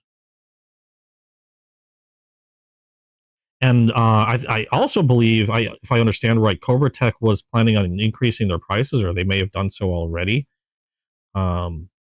Unwavering Endeavors or Chasing Blades is trying to keep their price down. And as far as I know, they still have it available for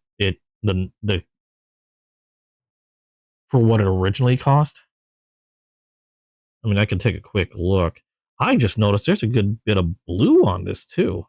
Wow. Okay. That's really pretty. So we're giving this a good shine up real quick, then I'll check the website. Because when you burn these things, it kind of dulls up the scales a little bit. But then if I go over it with a sunshine cloth, it gives it a really nice shine. So I'll just work this a little bit. And yeah, I don't think I'm going to darken this anymore. I do like where I got it at. Might have gone a little more on the edge here than I probably wanted to, but it doesn't look too bad. I could darken that a shade, maybe. I might just leave it as is.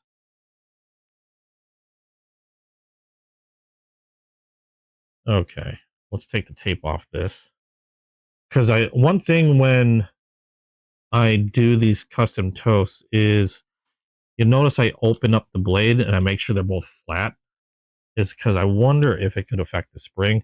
I feel like it might if you're not careful or if you overheat it. And I've had one case where it seemed like the spring lightened up and didn't have as much snap, but then I oiled it up and then it was perfectly fine again. So I don't know. It could have been just a matter. It could have just been like I burned the or cooked the oil off or something that was in the pivot is a possibility. But we'll test this out real quick. But yeah, if you want to check it out, go to unwaverengendeavors.com. I don't know if Morgan, I know, could probably put the link up if she didn't fall asleep already. I don't know if Morgan's still around or she ran off. Let me see this here. So now I've got a nice shine on the bone. You can see the toast where it was dull a little bit, like right after I toasted it. Now the bone's got a nice glossy shine to it. Yeah, I think this is where I'll keep it. This one came out well.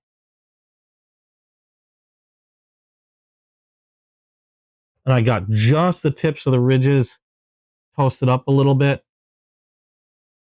So now we got another caramel green apple, just a lighter caramel on this one.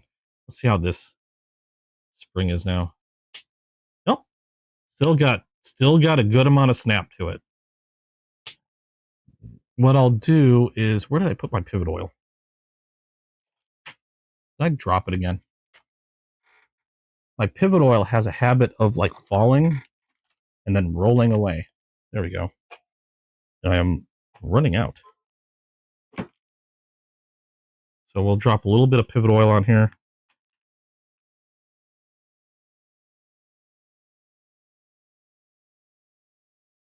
Because it's possible I could have cooked off some of that oil. I try not to heat them up too much. Like I said, I try to make sure I stay below 200 degrees, which should prevent most of the oil from cooking off. But if it does, this should clear that up. And we'll polish the ends.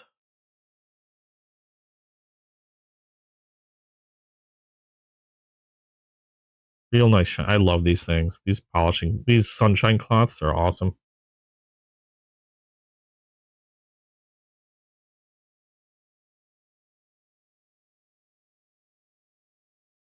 Then we'll do the back where the spring is.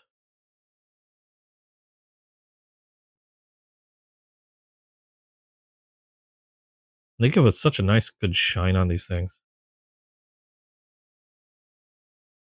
Okay.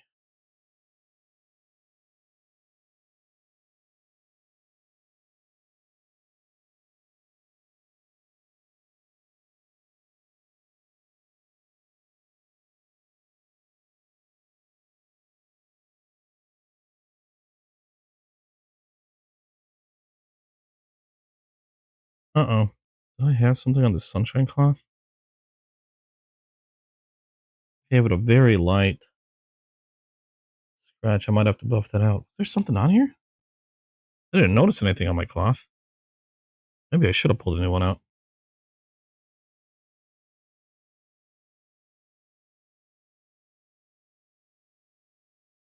Oh, that'll buff out. Yeah, there we go. Buff that out. Just in case, though, maybe I'll pull a new cloth out. That one's just about done anyway. There we go.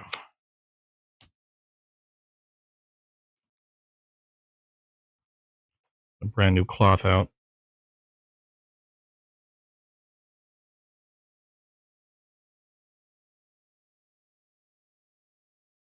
Yeah, I think I had something on that cloth. I gave the bone a good scratch, but it's gone.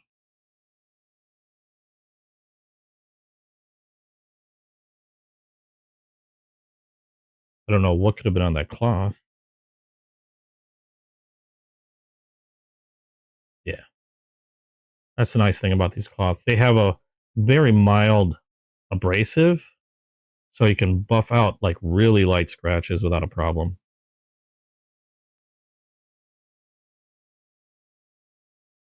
I'm thinking I might have picked up something on accident, or something might have gotten on the cloth on accident on that old one. There we go.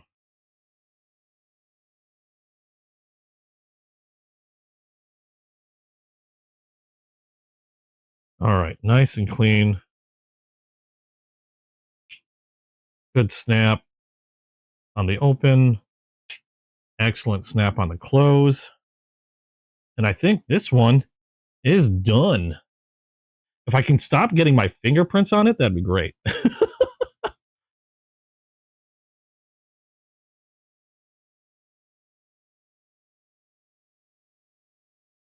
There we go. Get this looking presentable. Oh, I should have done the badge.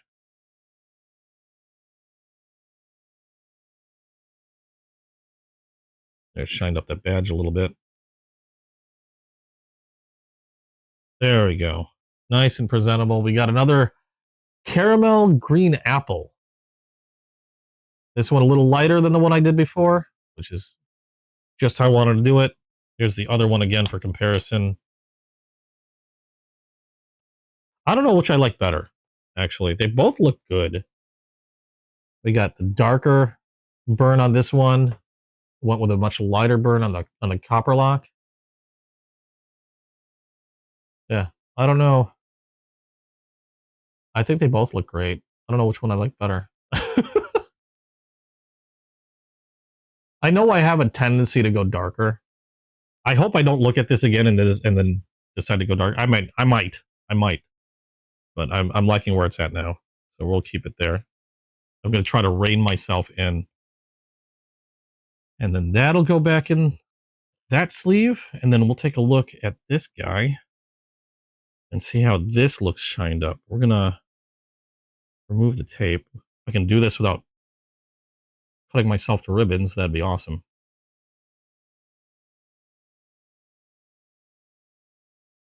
Here's the end of that tape. I think I got this color to where I want. I didn't want to go any darker on the blue. Again, I wanted to do it the same as another burn that I saw somebody else do, or about the same. I did my own little thing on it. I did a lot more of the ridges than he did, or than that person did, because I do like it when the edges are toasted. I don't think they did that. I think they just did around the bolster area. So let's take that tape off. Again, I didn't even have to use my pliers. I keep taping up my pliers expecting to have to use them, and then I don't. Let's wipe off the tape residue. And give these a close. Good snap still. Yep, good snap. All right, let's polish this guy up. Because I don't know if you can see, like, this is right after burned. You can see it's kind of dulled a bit. Not anywhere near as shiny. I know I've got some fingerprints on it, but the bone gets dulled up quite a bit. and then running a sunshine cloth over it should give it a nice glossy sheen. That's what I'm looking for. And you can see I'm just going to work this side. You can see what I'm talking about. See, now it's got a nice glossy sheen to it compared to like this side. It's a bit duller. Or this one's almost to a mirror.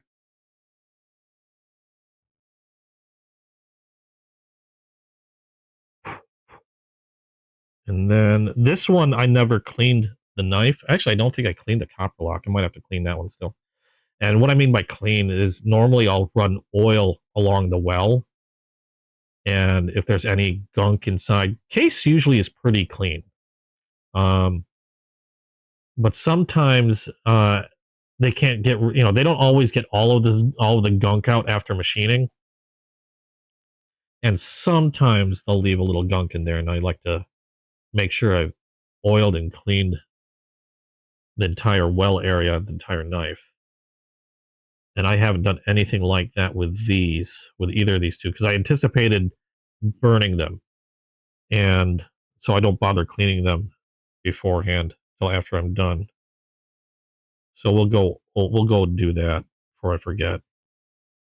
Let's just get these all polished up on the outside just to see how they look.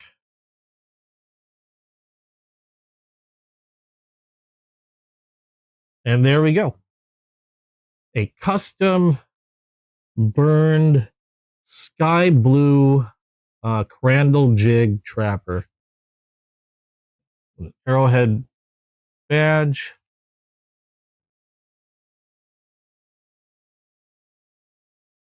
Nice. That looks stunning in my opinion. I like it. Now, to give you an idea of what it looked like originally, if you can't remember, where did I have the other one? Did I have the other? Oh no, I put it away. God darn it. I thought I kept it out here. I put it in my boxel case. It's currently buried in my closet. Where did I put the other sky blue? There's the other copper lock. That's some maple wood.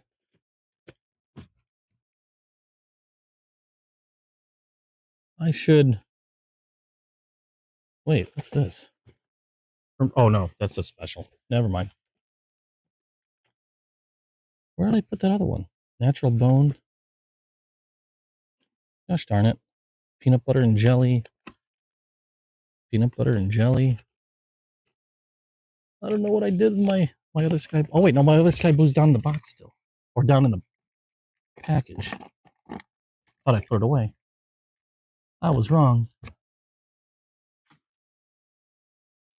How did I know? Because I almost stepped on it. Okay, so here's how it would look originally. We'll do a comparison on these two.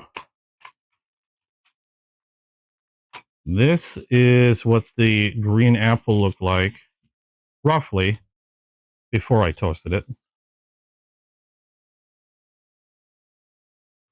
So we can see a comparison. There we go. Excuse me. So top one is generally how they're going to look originally. Although I think the top one has a little bit more yellow than the bottom one did.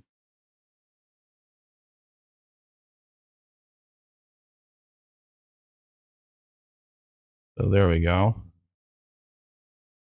So that's how that one looked before I toasted it. And then the sky blue.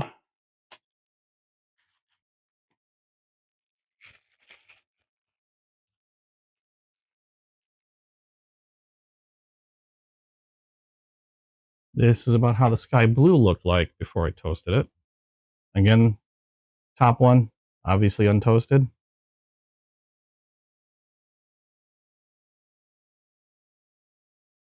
There we go.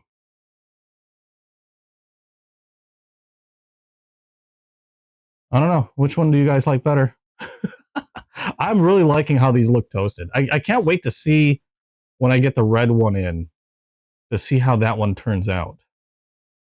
So I'm really curious how that's going to look. And again, when I get the red one in, I think what I'm going to do is I'm going to do it a lot darker. I'm going to probably do it along the lines as I did this one. Probably about that dark on the red one. I think that might look better on the red. But we'll see when the red one comes in. I'm going to test it out on that Browning knife, and then we'll just see how it goes. I don't have a slip for this one. And, oh, I don't know why I keep putting that back in, because we're going to clean those. These I've already cleaned.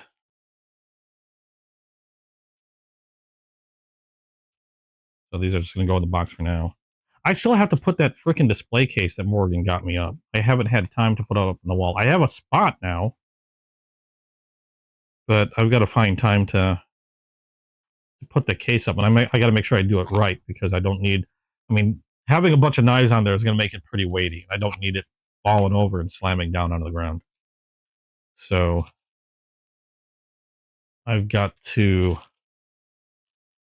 take some time out to put that together. And hopefully put it together well enough that it won't go falling. Because I have an idea of what knives I want to put in there. Oh, there was a new knife that I did not show you guys, I don't think. I forgot about it. Come to think of it, because it's one of the knives that I want to put in the case. It was a... I don't believe I showed it. It was a surprise knife from Chasing Blades distributor. And they went out and I don't know if they hunted this down for me or they just happened to find that they had one in inventory. Because it's not a knife they can normally get their hands on, from what I understand, because I believe it's an exclusive. I don't know. But I don't believe it's one that they normally get in hand. But they found one. They saved it for me. And everybody was kind enough to let me get it during the auction. And it might very well be the last squirrel knife that the production squirrel knife that I haven't gotten up until now. So as far as I know, unless somebody finds another one, I have every production squirrel knife available, from case, from like I have a Remet squirrel, I have a vintage squirrel, I've got a French knife that's called a squirrel. This one is a case knife, and this is the Squirrel Hunter. You can see there's a little squirrel up there being treated by a dog. I've always been on the fence of in regards to getting this one, because I've seen it before, only because it's a Squirrel Hunter and it's not exactly just a squirrel, but you've got a dog hunting one. But their distributor got their hands on it, and I was able to get a good price on it, so I figured, what the heck, why not? They went through so much trouble to find it for me. And it is a really nice trapper. And this is done in natural bone. This is etched, so it's not a smooth surface. You can feel the etch. You can feel the dog there, the tree, and the squirrel etched into the bone. The other side is smooth, natural bone. But I thought it was really, really cool. And so, as far as I know, I have every production squirrel knife made, or at least currently made. There's been some I've tried to hunt down, like some vintage ones. I did get one from, they called it a vintage Soviet USSR, Soviet USSR, whatever, squirrel knife. I got one off eBay. I got a French made one that's still in production, I believe. And I have every Case one, as far as I know. I don't think Case has another thing with a squirrel on it. So that should complete my collection. Now I do know there's a few. I believe I'm guessing, but I have a belief that Chasing Blades might be having a custom squirrel knife in the works, and that's another reason why I want to save my money because I don't know how much that's going to run me. But I think they might be working with Texan. Was it Texan Blades? Texan Knives? I keep getting the names wrong. The people that made this knife, which is Texan Knives USA, they made this stainless steel Damascus, and this was one they made for Chasing Blades, one of 4, and I got one of them. And I believe they might be working with them to make a custom squirrel knife. If they do, I know it's not going to be super cheap because that knife I just showed you ran about like 170, 180. So yeah, I got to save my money for that one if they come out with a custom squirrel thing. Only reason why I feel they're doing a custom job is because they've been asking me a lot of questions in regards to like my logo and everything. So not the best kept secret, but still kind of neat if they are working on one. But yeah, this one really cool. As far as I know, it's still available from Case. They generally run about 90, I believe, for this one. I've seen it on Amazon, which is where I was originally thinking of buying it. But like I said, I got a decent deal from Chasing Blades, so I don't know why I would have, I wouldn't have gone anywhere else for it in that case. That, and they held on to it specifically as a special surprise for me, so I thought that was just super, super cool. I even held on to the post-it notes that they attached to it.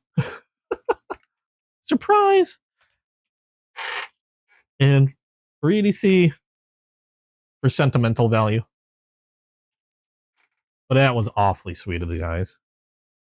But yeah, that was one I think I forgot to show you guys earlier today. We'll put this one.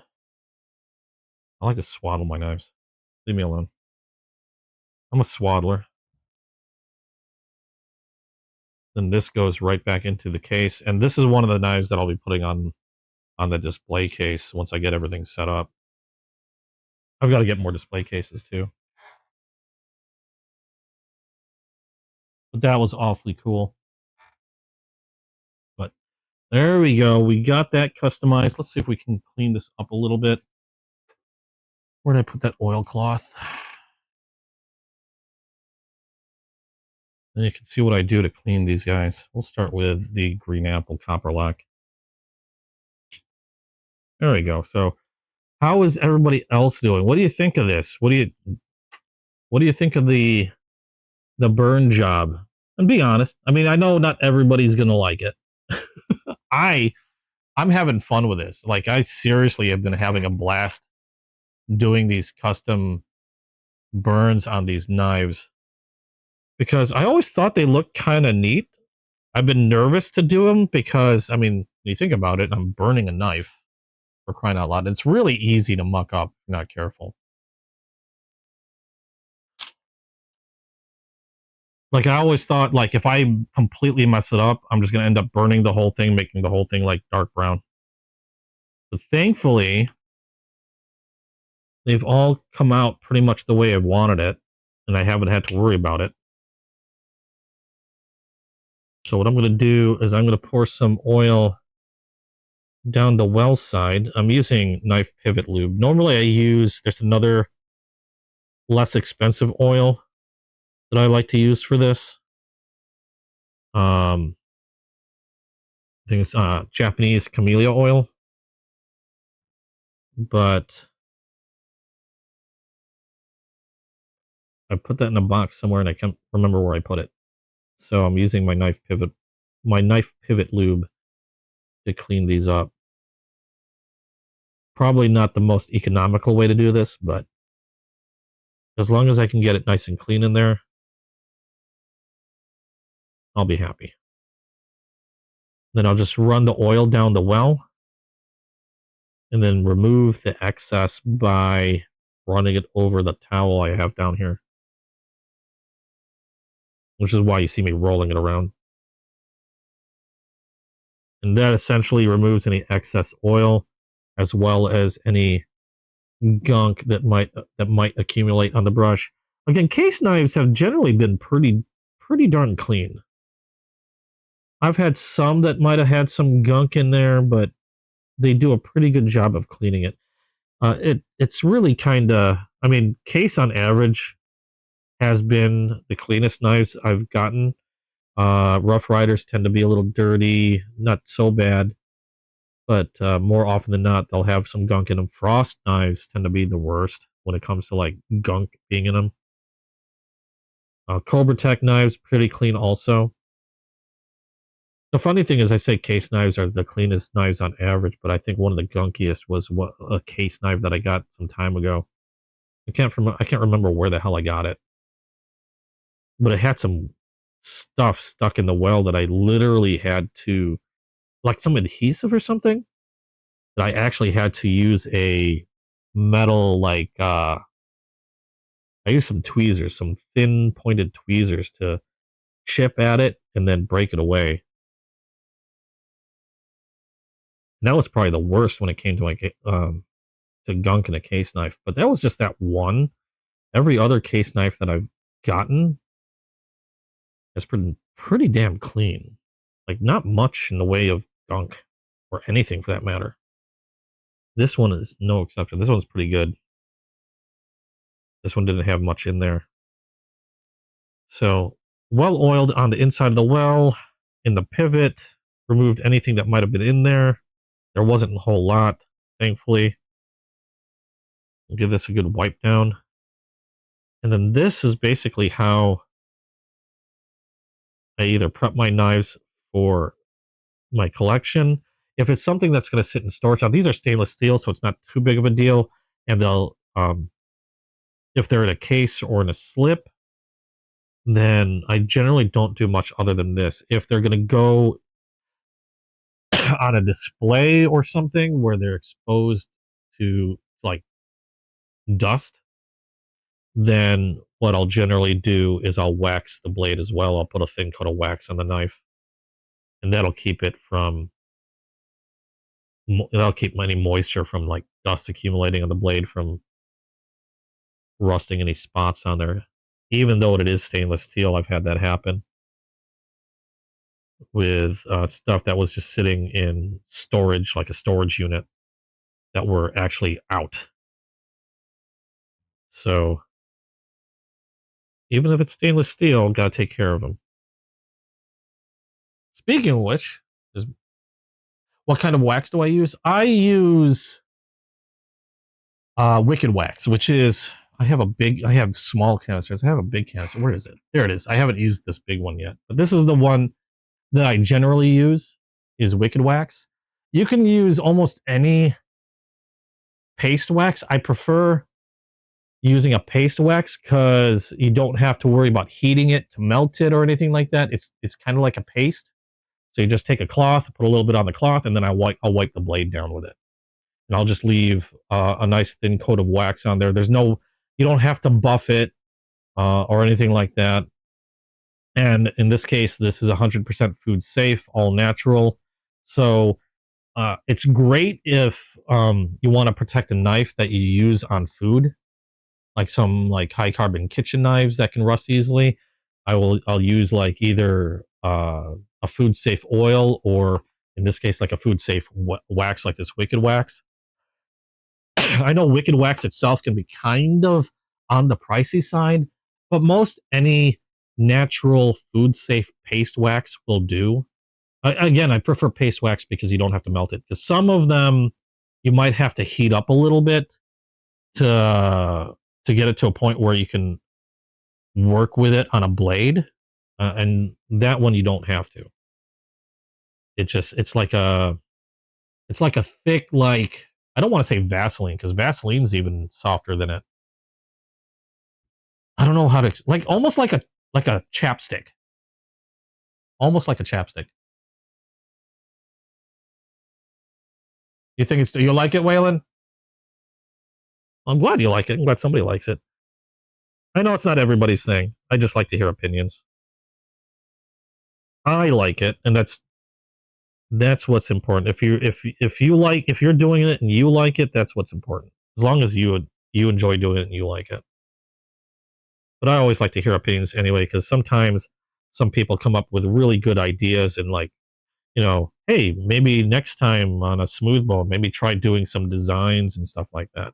And I've thought about that too. That might be something I might want to try next, is either burning a design onto a smooth bone knife, or making like a little wire brand and then heating up the wire and then literally branding like a smooth bone knife.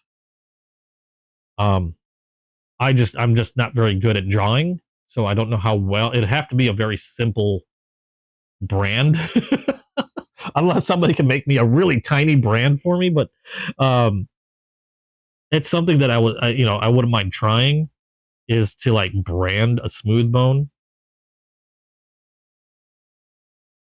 But otherwise, yeah, something like a design. I know I've seen other people do designs, like burn little circles and things like that on their knives. I like a more organic looking. I mean, either a brand or an organic looking burn like this is,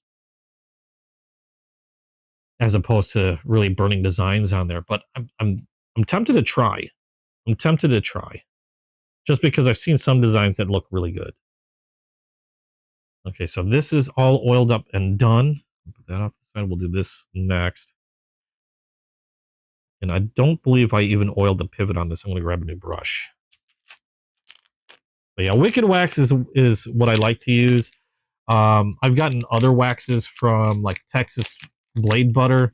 I have some from him, although I haven't used it yet. But they're I would think they're roughly about the same. So Texas Blade Butter would work. Again, they're going to be a little bit more expensive.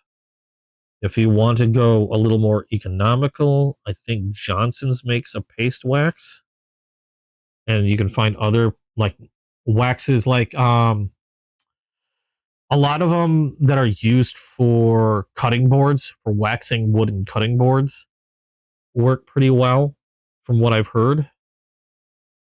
So that's something you could take a look at also. It all depends on also how you take care or store your knives. If it's a knife that I use a lot, say for example, it's a non-stainless steel and it's a knife that I use a lot, like say in the kitchen, a lot of times what I'll do is I'll use mineral oil, like a food safe oil. I'll use mineral oil on the blade to keep it from rusting. And because it's something that I use like I might use very often, I use oils because they're easy to just wipe on and and then just, wipe off the excess. Where using wax, it tends to be a little bit more of a process. You're wiping it on, you're making sure you've got a nice even coat on it. Um, and so it's a little bit more of a process getting the paste wax on. One of the reasons why I like paste wax is it's really good at preventing. It's one of the best things you use in terms of preventing rust for knives. It stays where it's at. It doesn't go running everywhere. So, if you're not dripping oil everywhere.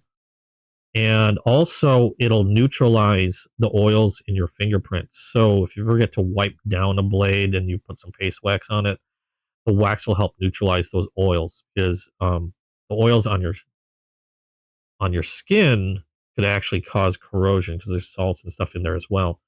But the paste wax will generally neutralize those oils, whereas regular oil generally won't. Um, but it does have its downsides. Like, for example, again, it doesn't run. So if you're trying to get it into an area that you can't quite reach, you're not really going to get paste wax to get in there. You're going to need to use some type of oil. And that's where oil kind of has the advantage, is if you're trying to get it into an area that you can't really get access to, or if you need it to wick into an area, like I use this KPL, this knife pivot lube for all the pivots and all the knives that I get, because uh, it'll wick into the bearings and then coat the bearings, and you can't really do anything. You can't really oil those bearings any other way without taking the knife, apart. So I'll let the oil wick into it, and that'll help protect it against wear. That's why I like using that knife pivot lube. But that's one benefit to using oils, is that it will run into places if you need to get it into places you can't quite reach. So we've got, like in this case, I just oiled the pivots, cleaned them out a little bit, and then we're going to open this up all the way. And then I'm going to do this a little differently. I'm going to do one well at a time. I'm going to pour a little bit more oil down this well, just enough so it starts to run down inside the well. And then I'm going to use my brush and then work anything that might be in there down towards the bottom of the well, and then out the bottom. And then I'll just periodically clean my brush off with a towel to remove any excess oil.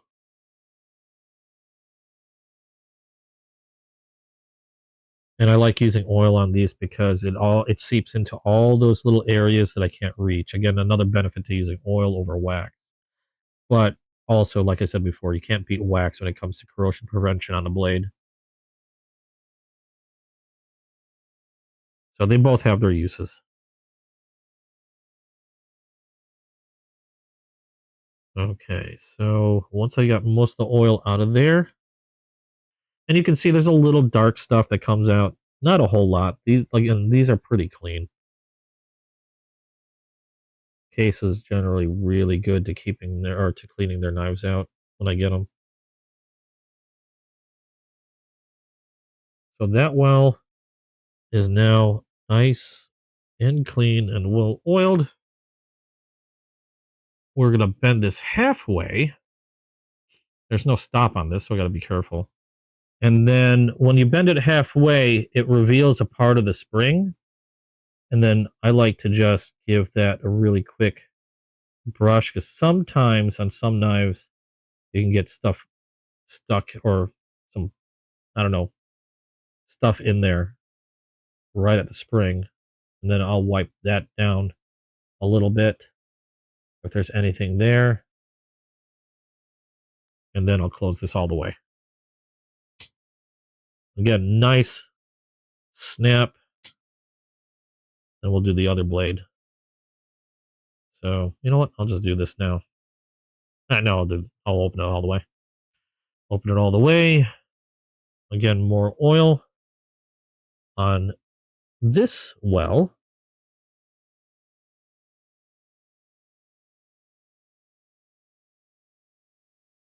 And then we'll brush everything down towards the bottom.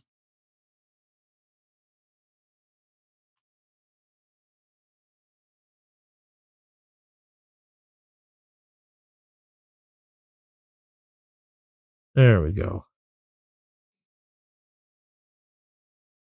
You found some affordable clip slips on the QSP slips. Yeah, I have one because I have a knife that required it. I have a QSP Dolphin, which is a gorgeous, gorgeous abalone scaled knife. But the thing with that particular knife is it doesn't have a pocket clip on it. So if I want to carry it around, which I have, I had to get a slip for it. And QSP makes a slip pretty specific to that knife. I don't know. I mean, you can use it for other knives, I'm sure. In fact, I think they even they'll sell the knife with the slip or sell the knife without the slip, because I think the slip itself is like $15, I believe. I'll show you that in a second. I'm just trying to get all the excess oil off this.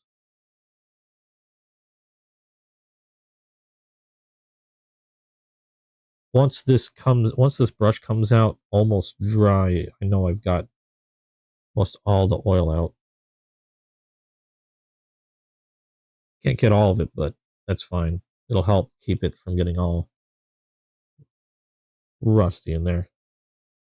It'll help keep it clean. Yeah, I think I got most of it out. I'm going to close this halfway, and then we're going to do the spring again on this blade.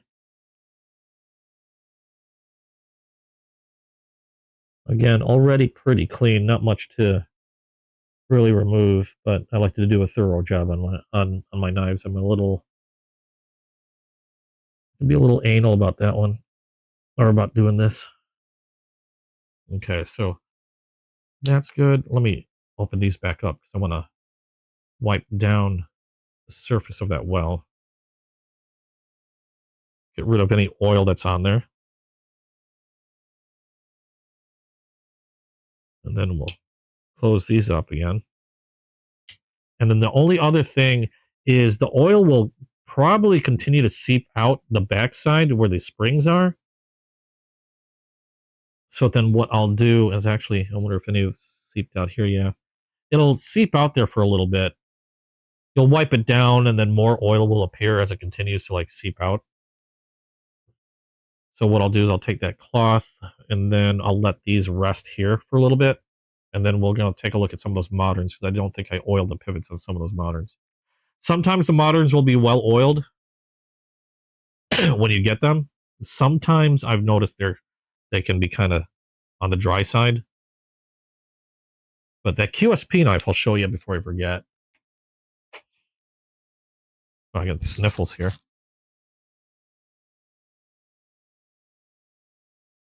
Okay, where did I put the QSP? There we are. This is a dolphin I got from QSP. It's a very, very beautiful knife. As you can see, though, it doesn't have a pocket clip on it. It's got like a lanyard hole there. But abalone scales. This does come in different one. I think they are different scale types also. I think they had like a white abalone, and I forgot what else. Or it might have been mother of pearl. I don't know. But gorgeous knife, and the polishing job that they do on this is crazy nice, like a mirror polish. And I just muck it up with my own fingerprints each and every time I open this thing. But again, it doesn't have a pocket clip, so I got one of these. This is their slip for it, like a pocket slip, and it has a pocket clip in there. But yeah, they sell them kind of specifically for these. How would this go in my pocket? I do it this way, and then I would just slip that in my pocket, just like as if it had its own little pocket clip on the knife. And I love how they did these slips, because on a lot of slips, when they have a pocket clip like this attached to it, they'll have the metal rivet on the inside, and on the QSP ones, they cover where the rivets would be, so that you don't have to worry about anything getting scratched up, which I really, really like. So you don't have to worry about scratching it up every time you put your knife in there or slip it out. Whereas I've had some with pocket clips, if you look, you'll see like the rivet here. And depending on the manufacturer, either they're really well smoothed out in order to prevent any scratching, or if it's like really cheaply made, they can scratch your knife up quite a bit if you have an issue with that. I like to keep my knives somewhat pretty if I can, for as long as I can. I still will use knives like this and carry them with me, but if I can keep them from looking horrible, I try to take time to do so. But this is one of my prettier knives, so I don't carry it too often. Excuse me. Am I coughing? Let's see how these are going. Yeah, still a little bit of oil there, but otherwise, these are done. And I think they came out really, really well. There's a little bit of gunk seeping out the back here. Oh, I think I got all. There we go. You can see where the oils are coming out from the back, from all that oil that I put in there. What did I do with my moderns that I grabbed? Oh, I never cleaned the peanut. I'm gonna have to clean the peanut.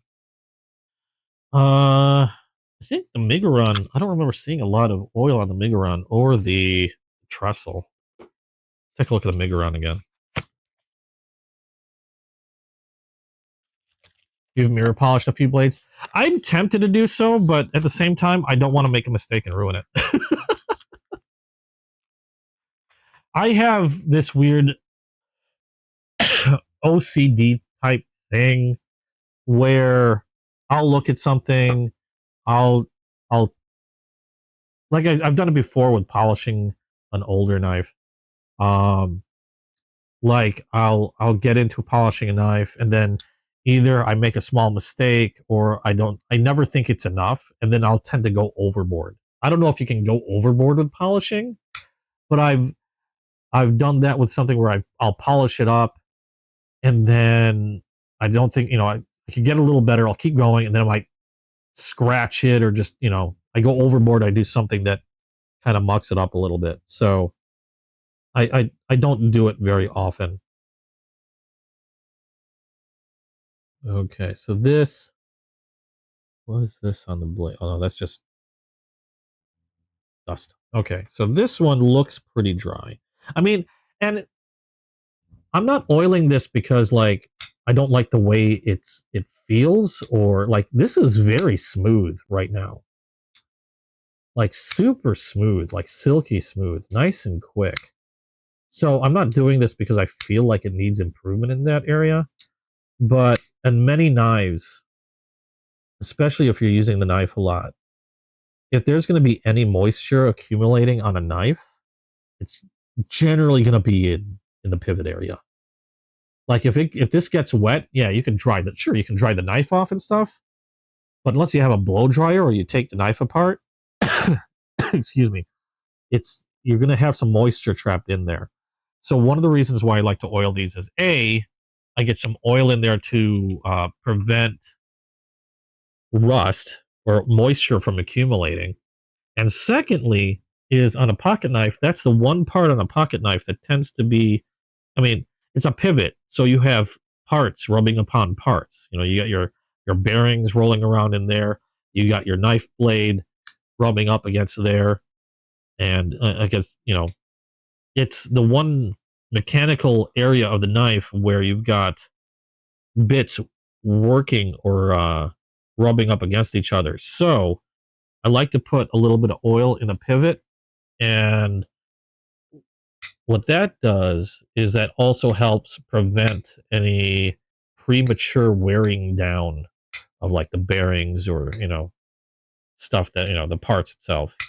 So it'll help keep that blade running nice and smooth. And if there is any wear, like when metal wears, little bits of metal come off, just like in a car engine, why they have oil in a car engine. And having a little bit of oil in the pivot area will also help keep those little bits in suspension and prevent them from messing up the pivot area. Now, granted, wear like that would already take a lot of time to happen. So it's not like, you'll get a knife and it'll wear down in the next few months if you don't oil it. But I like to fidget a lot with my knives. Like a lot of times I'll be sitting at my desk watching a video or working at my desk and I'll have a knife and I'll be doing this constantly. I'll just be sitting here and fidgeting with a knife and just doing this for like however, like if I'm watching a video, I'm doing this for like an hour. And you can imagine that if you're doing this with anything for a good long time, you're going to start introducing some wear. So yeah, I like to make sure my pivots are well oiled, well taken care of, and that helps them last for an even longer time, hopefully. That's the intent anyway. And it's hard with some of these knives. Like this one is really kind of fidgety. I love front flippers. And if I have a knife with a front flipper that works really well, like this one is a really excellent front flipper knife, I will sit here and fidget with it for hours. Just like my girlfriend it'll drive my girlfriend nuts. Just sitting here and clicking this thing for however long I'm sitting at my desk. Your drill dies in 15 minutes, so you have to do one side, then charge your drill, then do the you're you're talking about mirror polishing. Yeah, I just have a tendency to go overboard, and I know it's mirror polishing a blade is one of those things that you have to take your time on, because once you start getting it to that mirror polish point, it's actually really easy if you're not careful to scratch the blade, and then you're kind of like back to square one. And I've done that where I've gotten it really good, and I'm always thinking I can do it a little bit more, and then that's where I'll muck up, and then I'm back to square one and having to do it over again. So I know how my brain works in that regard. So yeah, I generally don't bother with polishing blades. I mean, sure, I'll take like something like a sunshine cloth and I'll work like these bolsters to a shine. And I'll sit here for a good long while doing this. But that's the extent to what I'll do. Like I'm not going to try to take a take a rotary tool and try to polish something like that, because I know that I'll get to a point where I'll overdo it and muck something up. So I try to be content with what I got into. Well, aside from like doing things like this customized toasting stuff, I try to be happy with what I have. So that one's nicely oiled. I'm just gonna pop this back in here for now. I pop things back in the box and before I put them in a case or in storage, because I also keep a spreadsheet of all the knives that I own. So that way I don't forget what knives I own. Because I've done it where I've forgotten that I own a knife and I'll buy like one or two more on accident. And I'll be like, oh crap, I already have this knife. Shit. But I'll put them back in the box, and then that way I know I've got to put them in my spreadsheet. Once I put them in my spreadsheet, then they go into a case. They go into my collection case. And these have not been entered into my spreadsheet yet, so these will stay in the box until I do so. You don't want to know how many knives I own. The spreadsheet, I'm running out of space on a spreadsheet. Here's that trestle from Kaiser again. We're going to put a little bit of oil on the pivot. I don't believe this is going to need a lot of cleaning.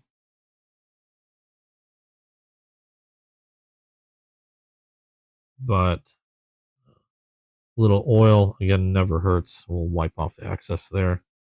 And then I'm going to give it a good tap, make sure that it works its way all the way in there. And we'll open the blade.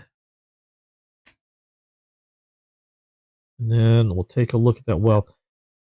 That well looks really, really clean already. But we'll add a little oil and wipe it down.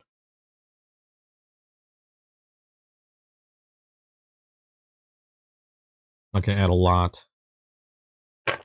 Where'd that cloth go?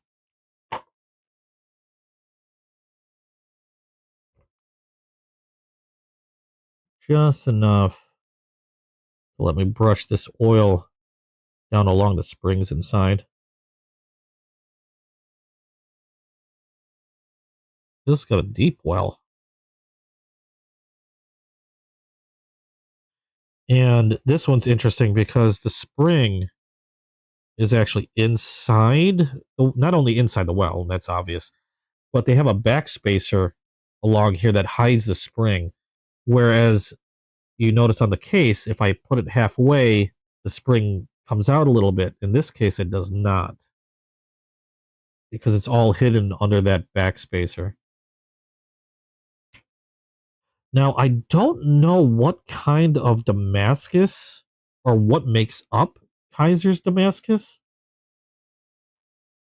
If anybody has any insight into that, let me know.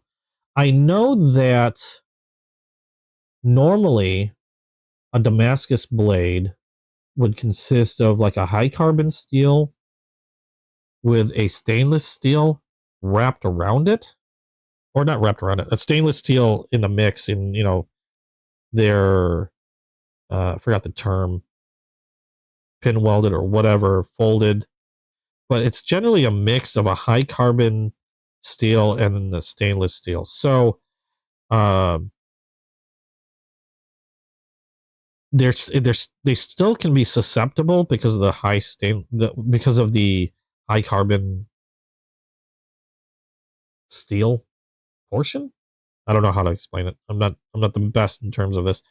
But let's just say with your standard Damascus, there's still the possibility, even with a stainless steel mix in there, for it to rust.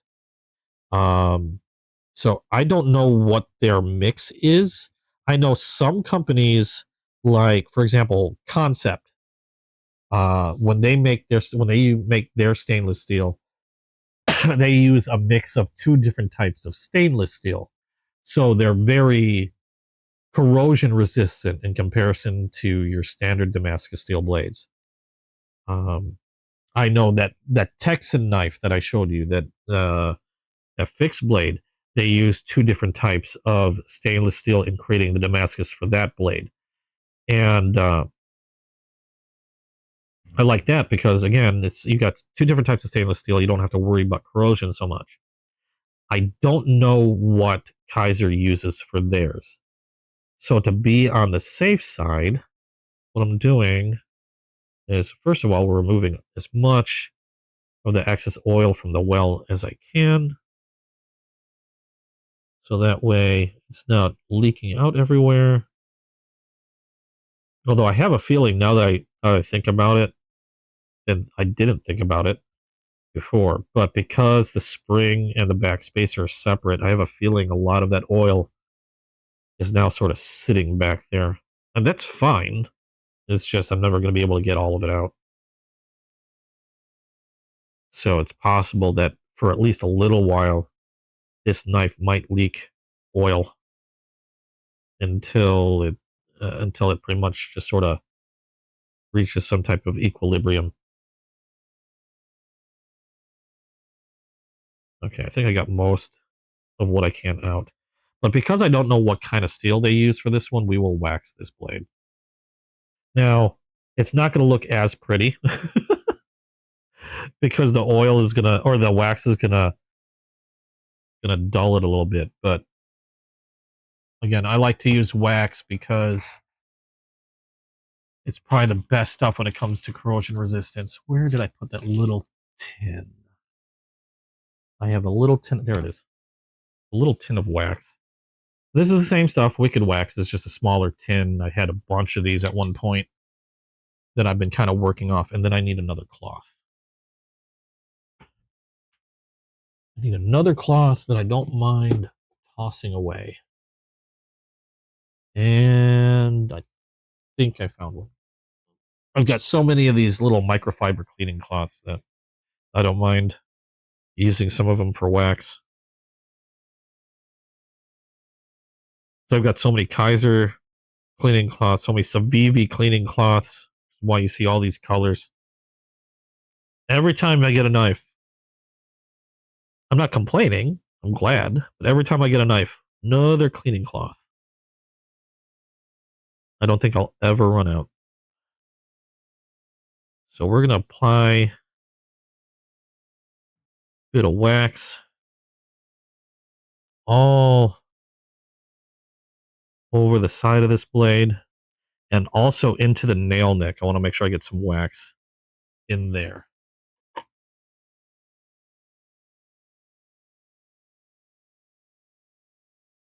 And it doesn't have to be super cooped on. I like to put a decent layer on there. Just enough so that I can see that it's waxed. And that I've got wax all over, all along the blade. And that I'm not missing any spots. And then just be very careful going along that edge. I wasn't paying attention once, and I was sitting here waxing a blade, and I think I was talking to my girlfriend at the time. I can't remember. I was talking to somebody at the time. It might have been doing a video. I don't know. But I wasn't paying attention, and I'm running my finger along, waxing the blade, and then I felt, it was that QSP. That really shiny QSP. I wasn't paying attention, and I ran my finger along the edge, applying the wax, and then I felt it just slice in and through the cloth and into my finger, and I could feel it and I'm still going. I'm like, oh, that's not good. I gave myself a good cut on that finger, so when I'm doing the edge, I slow down and really pay attention to what I'm doing. And the funny thing is that blade on that QSP, the one I showed you with the slip, the blade was so sharp that it literally took a moment to register that I had cut into my finger. And then it's just a weird feeling because I didn't even feel pain.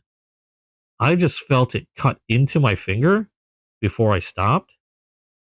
And it was so sharp that the cut healed really, really fast.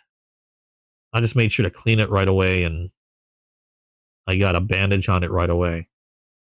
And one of the benefits to working with a really sharp knife is if you cut yourself with it, a lot of times they'll heal really quick because it's such a clean cut with no tears in the skin.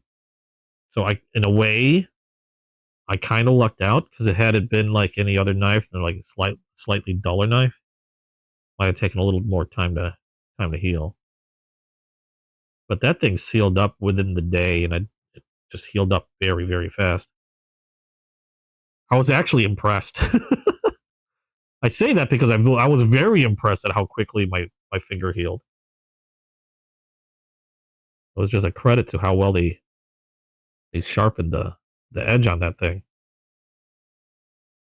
Okay, so that is nicely coated in wax. Still kept a good deal of the shine, but yeah, you can see it's dulled a little bit just because of the wax. You keep I have some super glue. I have a box of bandages, spray bandages. I've got super glue. I've got antiseptic stuff. And I've got a small box that sits by my desk because I'm always handling a knife. I've cut myself on live, I think twice. And that's it. Thankfully, that's it. Hopefully that will be it. One was a relatively recent one. I think it was just 2 weeks ago. I cut myself on live, like really early in the live. What happened was I was using which one was it? Where is it? Where's the culprit? You son of a this guy. This is a Best Techman. A really nice Best Techman too.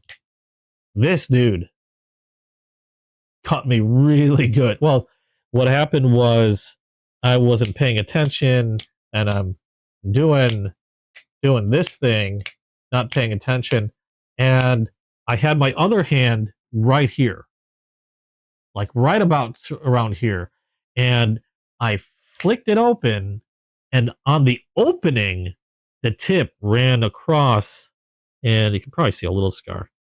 Ran across and hit me. Oh, yeah, it comes up on the camera a little better.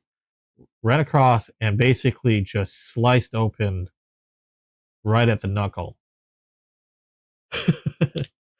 uh, you didn't see any blood, thankfully. Maybe a little bit as I was cleaning up, but no, I don't think I don't think I caught any blood on cam. But I was doing this repeatedly and wasn't paying attention to where my other hand was, and boop, cut it open on the open. That and this sucker's sharp. I do love this knife. This is a beautiful rosewood scale Damascus. Similar, I think, like a similar Sanmai like thing going on with this Damascus as well. I think this one is called the Best Techman Ronin, but very beautiful knife. I love the wood scales on this, and I can testify, sucker's sharp as hell. Very sharp. Nice crossbar lock. Damn thing bit me. So this one's nice and clean, oiled and waxed. This one's ready to go right back in the box until I can add that to my spreadsheet. I'm debating whether I want to get another one because it's just such a nice knife. I really need to stop doing that though. Was that everything in that box? Yes, that's everything that was in this box. Seal that up, and then I'll work on that peanut. But that's pretty much it when it comes to everything new that I got today. I'm glad I was able to customize 2 knives today. I was really hoping to do that red one, because I'm really curious to see how the red one would look like with that burn. But we might have to wait till next week. We'll see how it goes, because I'm really curious to see how it comes out. So I might do it sometime during the week, and if I'm lucky, maybe if it comes out really well, like say Monday, I might order a red case to do it on. We'll see, and then hopefully that might make it in by next week.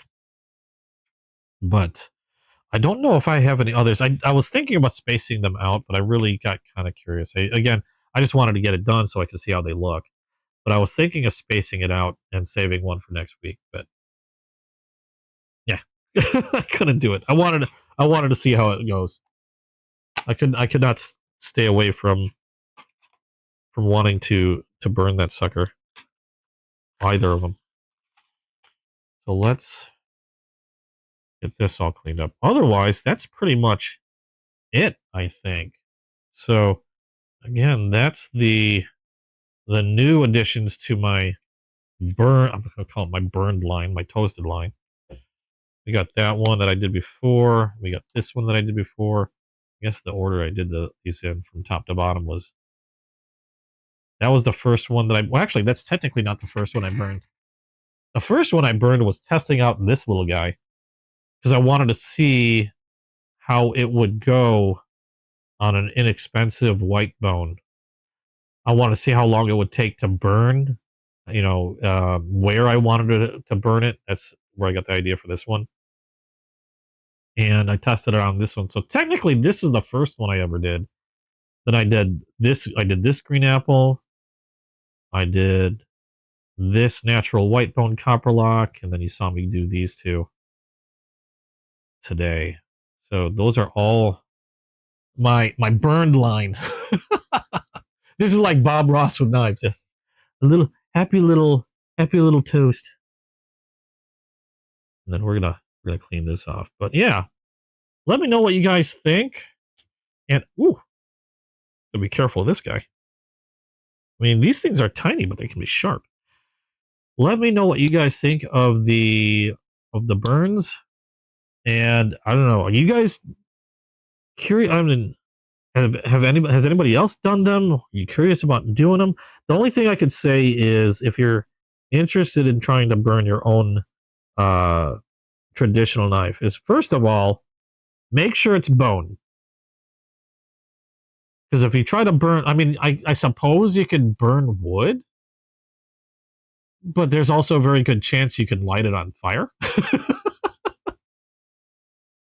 make sure make sure it's bone. I would suggest getting a cheap bone to play around with and test it on, whether it's a cheap bone knife or just a piece of, cheap piece of bone. I highly suggest trying it out on something like that first, so you know how long to hold it there before it starts to, starts to color in.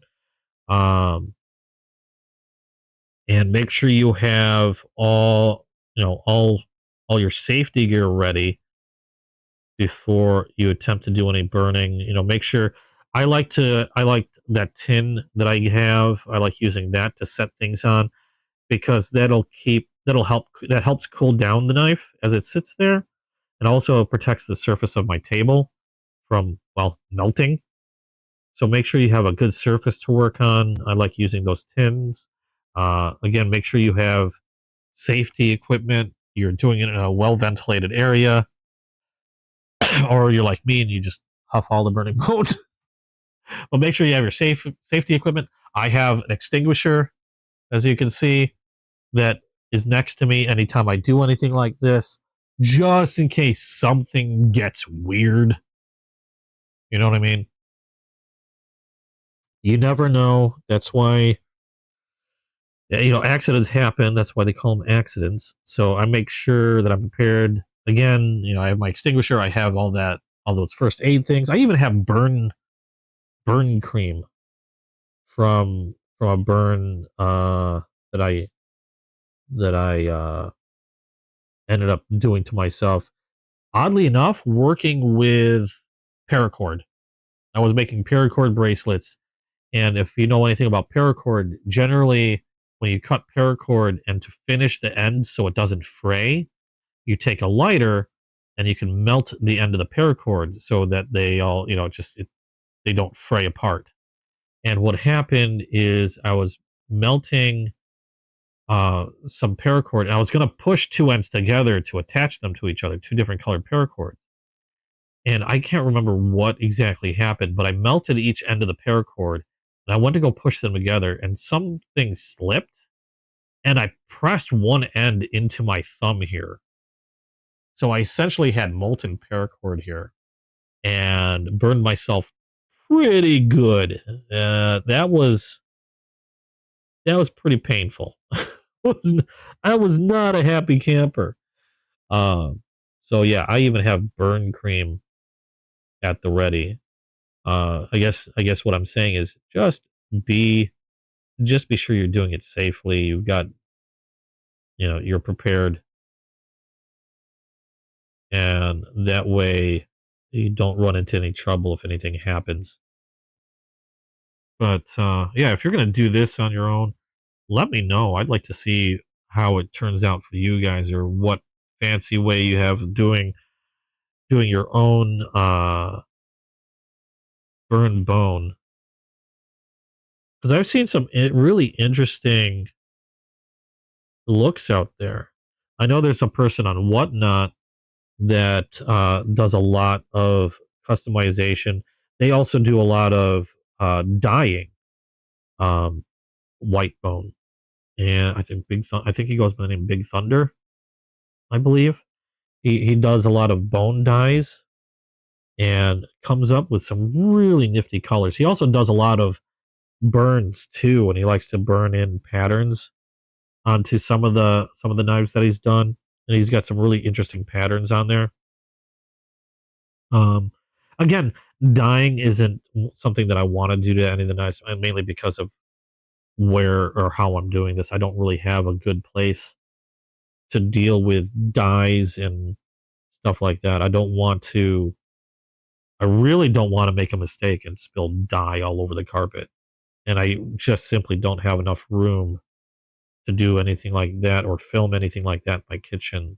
I live in a small apartment, so we have a very, very small kitchen area that's already pretty much out of counter space. So that kind of takes dyeing out of the question for me. But I really do enjoy doing these little burns on the bone knives. I think they're coming out pretty cool.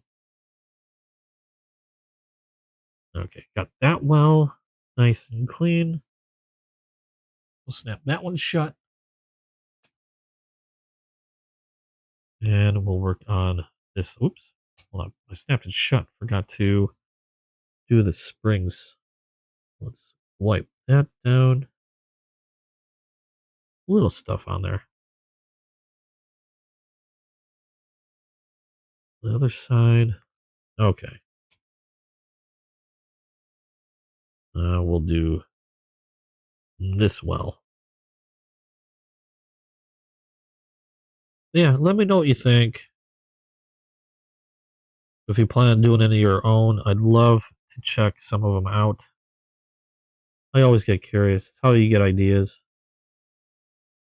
I mean, I got the idea for the light blue from another retailer. I saw them do something similar to it. I wanted to try my own version, and I think it came out pretty well. And it's just fun to do, and it's something that I can pretty much call my own. Sure, I got some ideas, but I always put my own little twist on it. Like I said, I think they just did the ends and then left it at that. Maybe it went a little further in. I like to do the tips of these little, uh, like the high parts of this jigging. I like to toast as well as the ends, and also the edges is something that I like the look of. So I add my own little thing to it, and it's another way of making a particular knife kind of particularly special to me. I managed to make uh something of my own in a way. It's unique to me, I guess. And I know others have done similar stuff. I'm not the only one to do caramel green apples. I'm probably not the only one to do marshmallow, but none of them are ever going to look exactly the same. So they're all going to be unique. What's important to me is I was able to do it myself.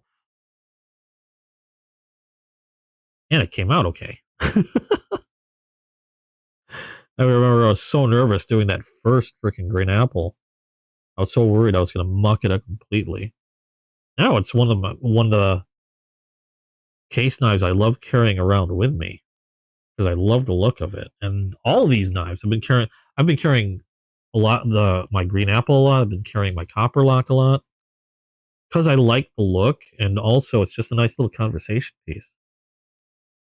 Because again, it's something that people aren't going to see very often, even amongst collectors. They're not going to see it all that often.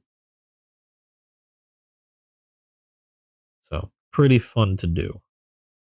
Let's open that up. Oh, let's close this a little bit. Clean that spring on the back. There we go. And then we'll open this again and wipe off any excess oil.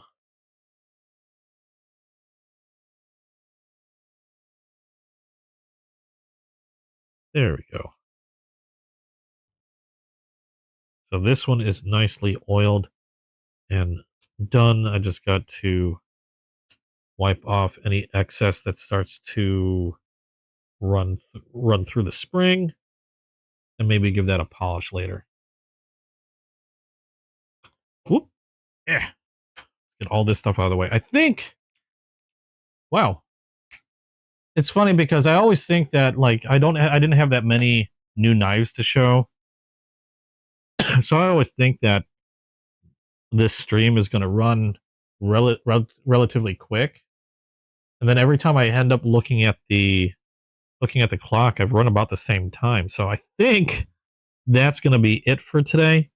And I hope you guys enjoyed watching. I just like spending time chatting about this stuff. If sharing ideas, sharing what I like to do with my knives, sharing my new knives and stuff like that. I just have fun with this, and that's all reason why I'm doing it. It's just a fun, relaxing time for me during the weekend. So let me know what you think, though, of the knives, of the burns, anything new. What was your, actually, while you guys are here, what's your favorite right now? What was your favorite knife that you've seen today? Whether it was something that I burned or one of the new knives that I pulled out. What was your favorite knife? I'm going to have a hard time picking one. I think, to be quite honest, I mean, taking the burn ones out of the question. Well, if I were to say the burned ones, I'd have to say I really like how the light blue came out. Not that I dislike the green apple. It's just that I've already done one, and I was pleasantly surprised at how well this light blue came out with a toast. I think that looks really cool to me. So definitely, probably one of my favorite burns I've done yet. As far as anything else, I would probably have to say the trestle. That the trestle in this 24K, but definitely the trestle I think was really, really cool. I like the patterning on that blade. I love how they were able to bring out different colors on that knife. And I just like Kaiser. They do some really amazing work. However, um,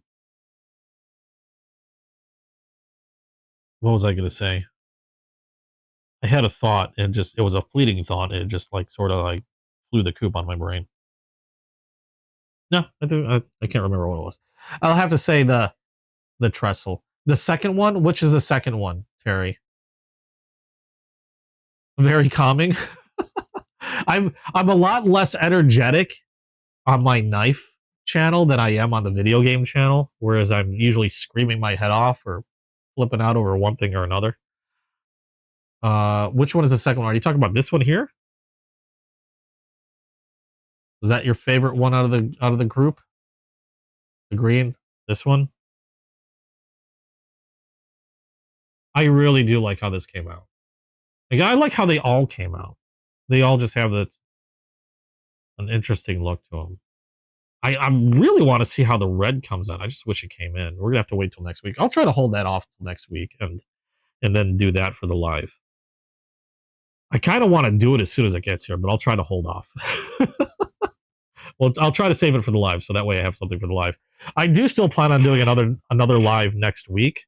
I do still, because a lot of stuff again was delayed, so I do still have knives coming in. Not a lot, just a few. Hopefully we'll get that red bone in. We can do that, and then obviously we'll still have more to talk about next week. So do expect another live again on Saturday, 2 p.m. Central Standard Time. That'll be right after Halloween too. So um, there might be a lot more candy involved as well. And then I don't know, maybe we'll go over more of my collection because I know I've showed off a good portion of my collection, but I've had some people ask me about the rest of my collection. I'll probably need time to prepare more for that because I know I still have a lot that are actually stored in boxes. But I think that might be a good time to go over the other knives I have on my collection and maybe even decide on what some of my top favorites are. So look forward to that next Saturday, 2 p.m. Central Standard Time. Thanks again, guys, for joining in. Hope you guys had fun watching. If you liked what you saw, please drop a like down below. If you haven't yet, hit subscribe and hit that notification bell. That way you'll get notified as soon as I drop a new video. I know I've been a little lax this last week with videos. I've been trying to get some out, as much as I can throughout the week. It's just been a very busy week. Hopefully, I'll be able to do more this upcoming week. I know I've got a lot of stuff already recorded. I just have to go through, edit, and then upload and all that fun stuff. So hopefully I can get more videos out this week. But keep an eye out. Hit that subscribe, hit that notification bell, and then you'll know as soon as they go in. But thanks again, everybody. Go look at Discord. Hold on a second. What? Go look at Discord. Morgan wants my attention. What is this? Are you kidding me?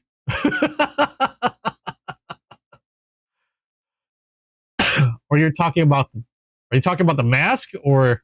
Oh God, no, no. All right, I gotta get out of here. I gotta start on dinner, and then I'll be preparing for my video game stream tonight. I'll be doing that at 9 p.m. Central Standard Time tonight. I'm pretty sure I have a link to my video game channel if you guys are curious about the video gaming. So go check me out there later tonight if you want to do more, if you want to see more stuff. But that one's a little bit more video gamey. Obviously, I'm not so Bob Rossy. I'm more of weird screamy person on that channel. But thanks again for joining me. Hope to see you again in the next video. I still gotta make a closing for this. I still don't have a closing. So thanks again. You guys rock. You guys are awesome. You rock my world. Love you. Okay. What's Mad K? I'm about to close off and then you keep springing me with new stuff. Stop it. Stop. Okay, bye.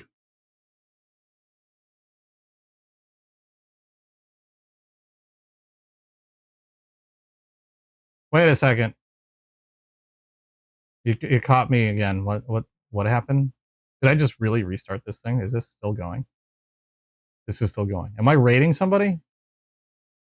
Hey kids knife video? I don't know who that is. Let me look. If we can raid some, I only got 3 people here, but I can raid somebody, sure. Caught me last minute. You gotta pipe up sooner, otherwise I'll completely miss whatever you're saying. Are you still even here?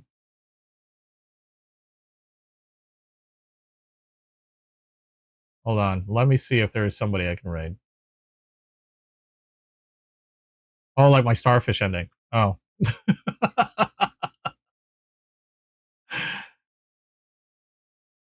Yeah, I still gotta make one. That one I made a long time ago. It's one of those things where I kind of have to be like, I don't know. It's just one of those things that I have to, what's the word I'm looking for? I kind of have to like, God dang it, I can't think of the word. I just sort of have to be kind of in the mood for, or I don't know. I got to be hit with certain inspirations. But anyway, okay, I don't know what's going on here. Apparently I couldn't even raid if I wanted to. Something happened with YouTube and it's being weird. Okay, I got to get out of here. I got to go make some food. I'll catch you guys later. Have a good one. Bye again. I'm just gonna end this here because I don't know what's happening with YouTube's being weird. Stop it. Stop. Oh my God! Now I can't even stop the stream. What's happening? What's happening?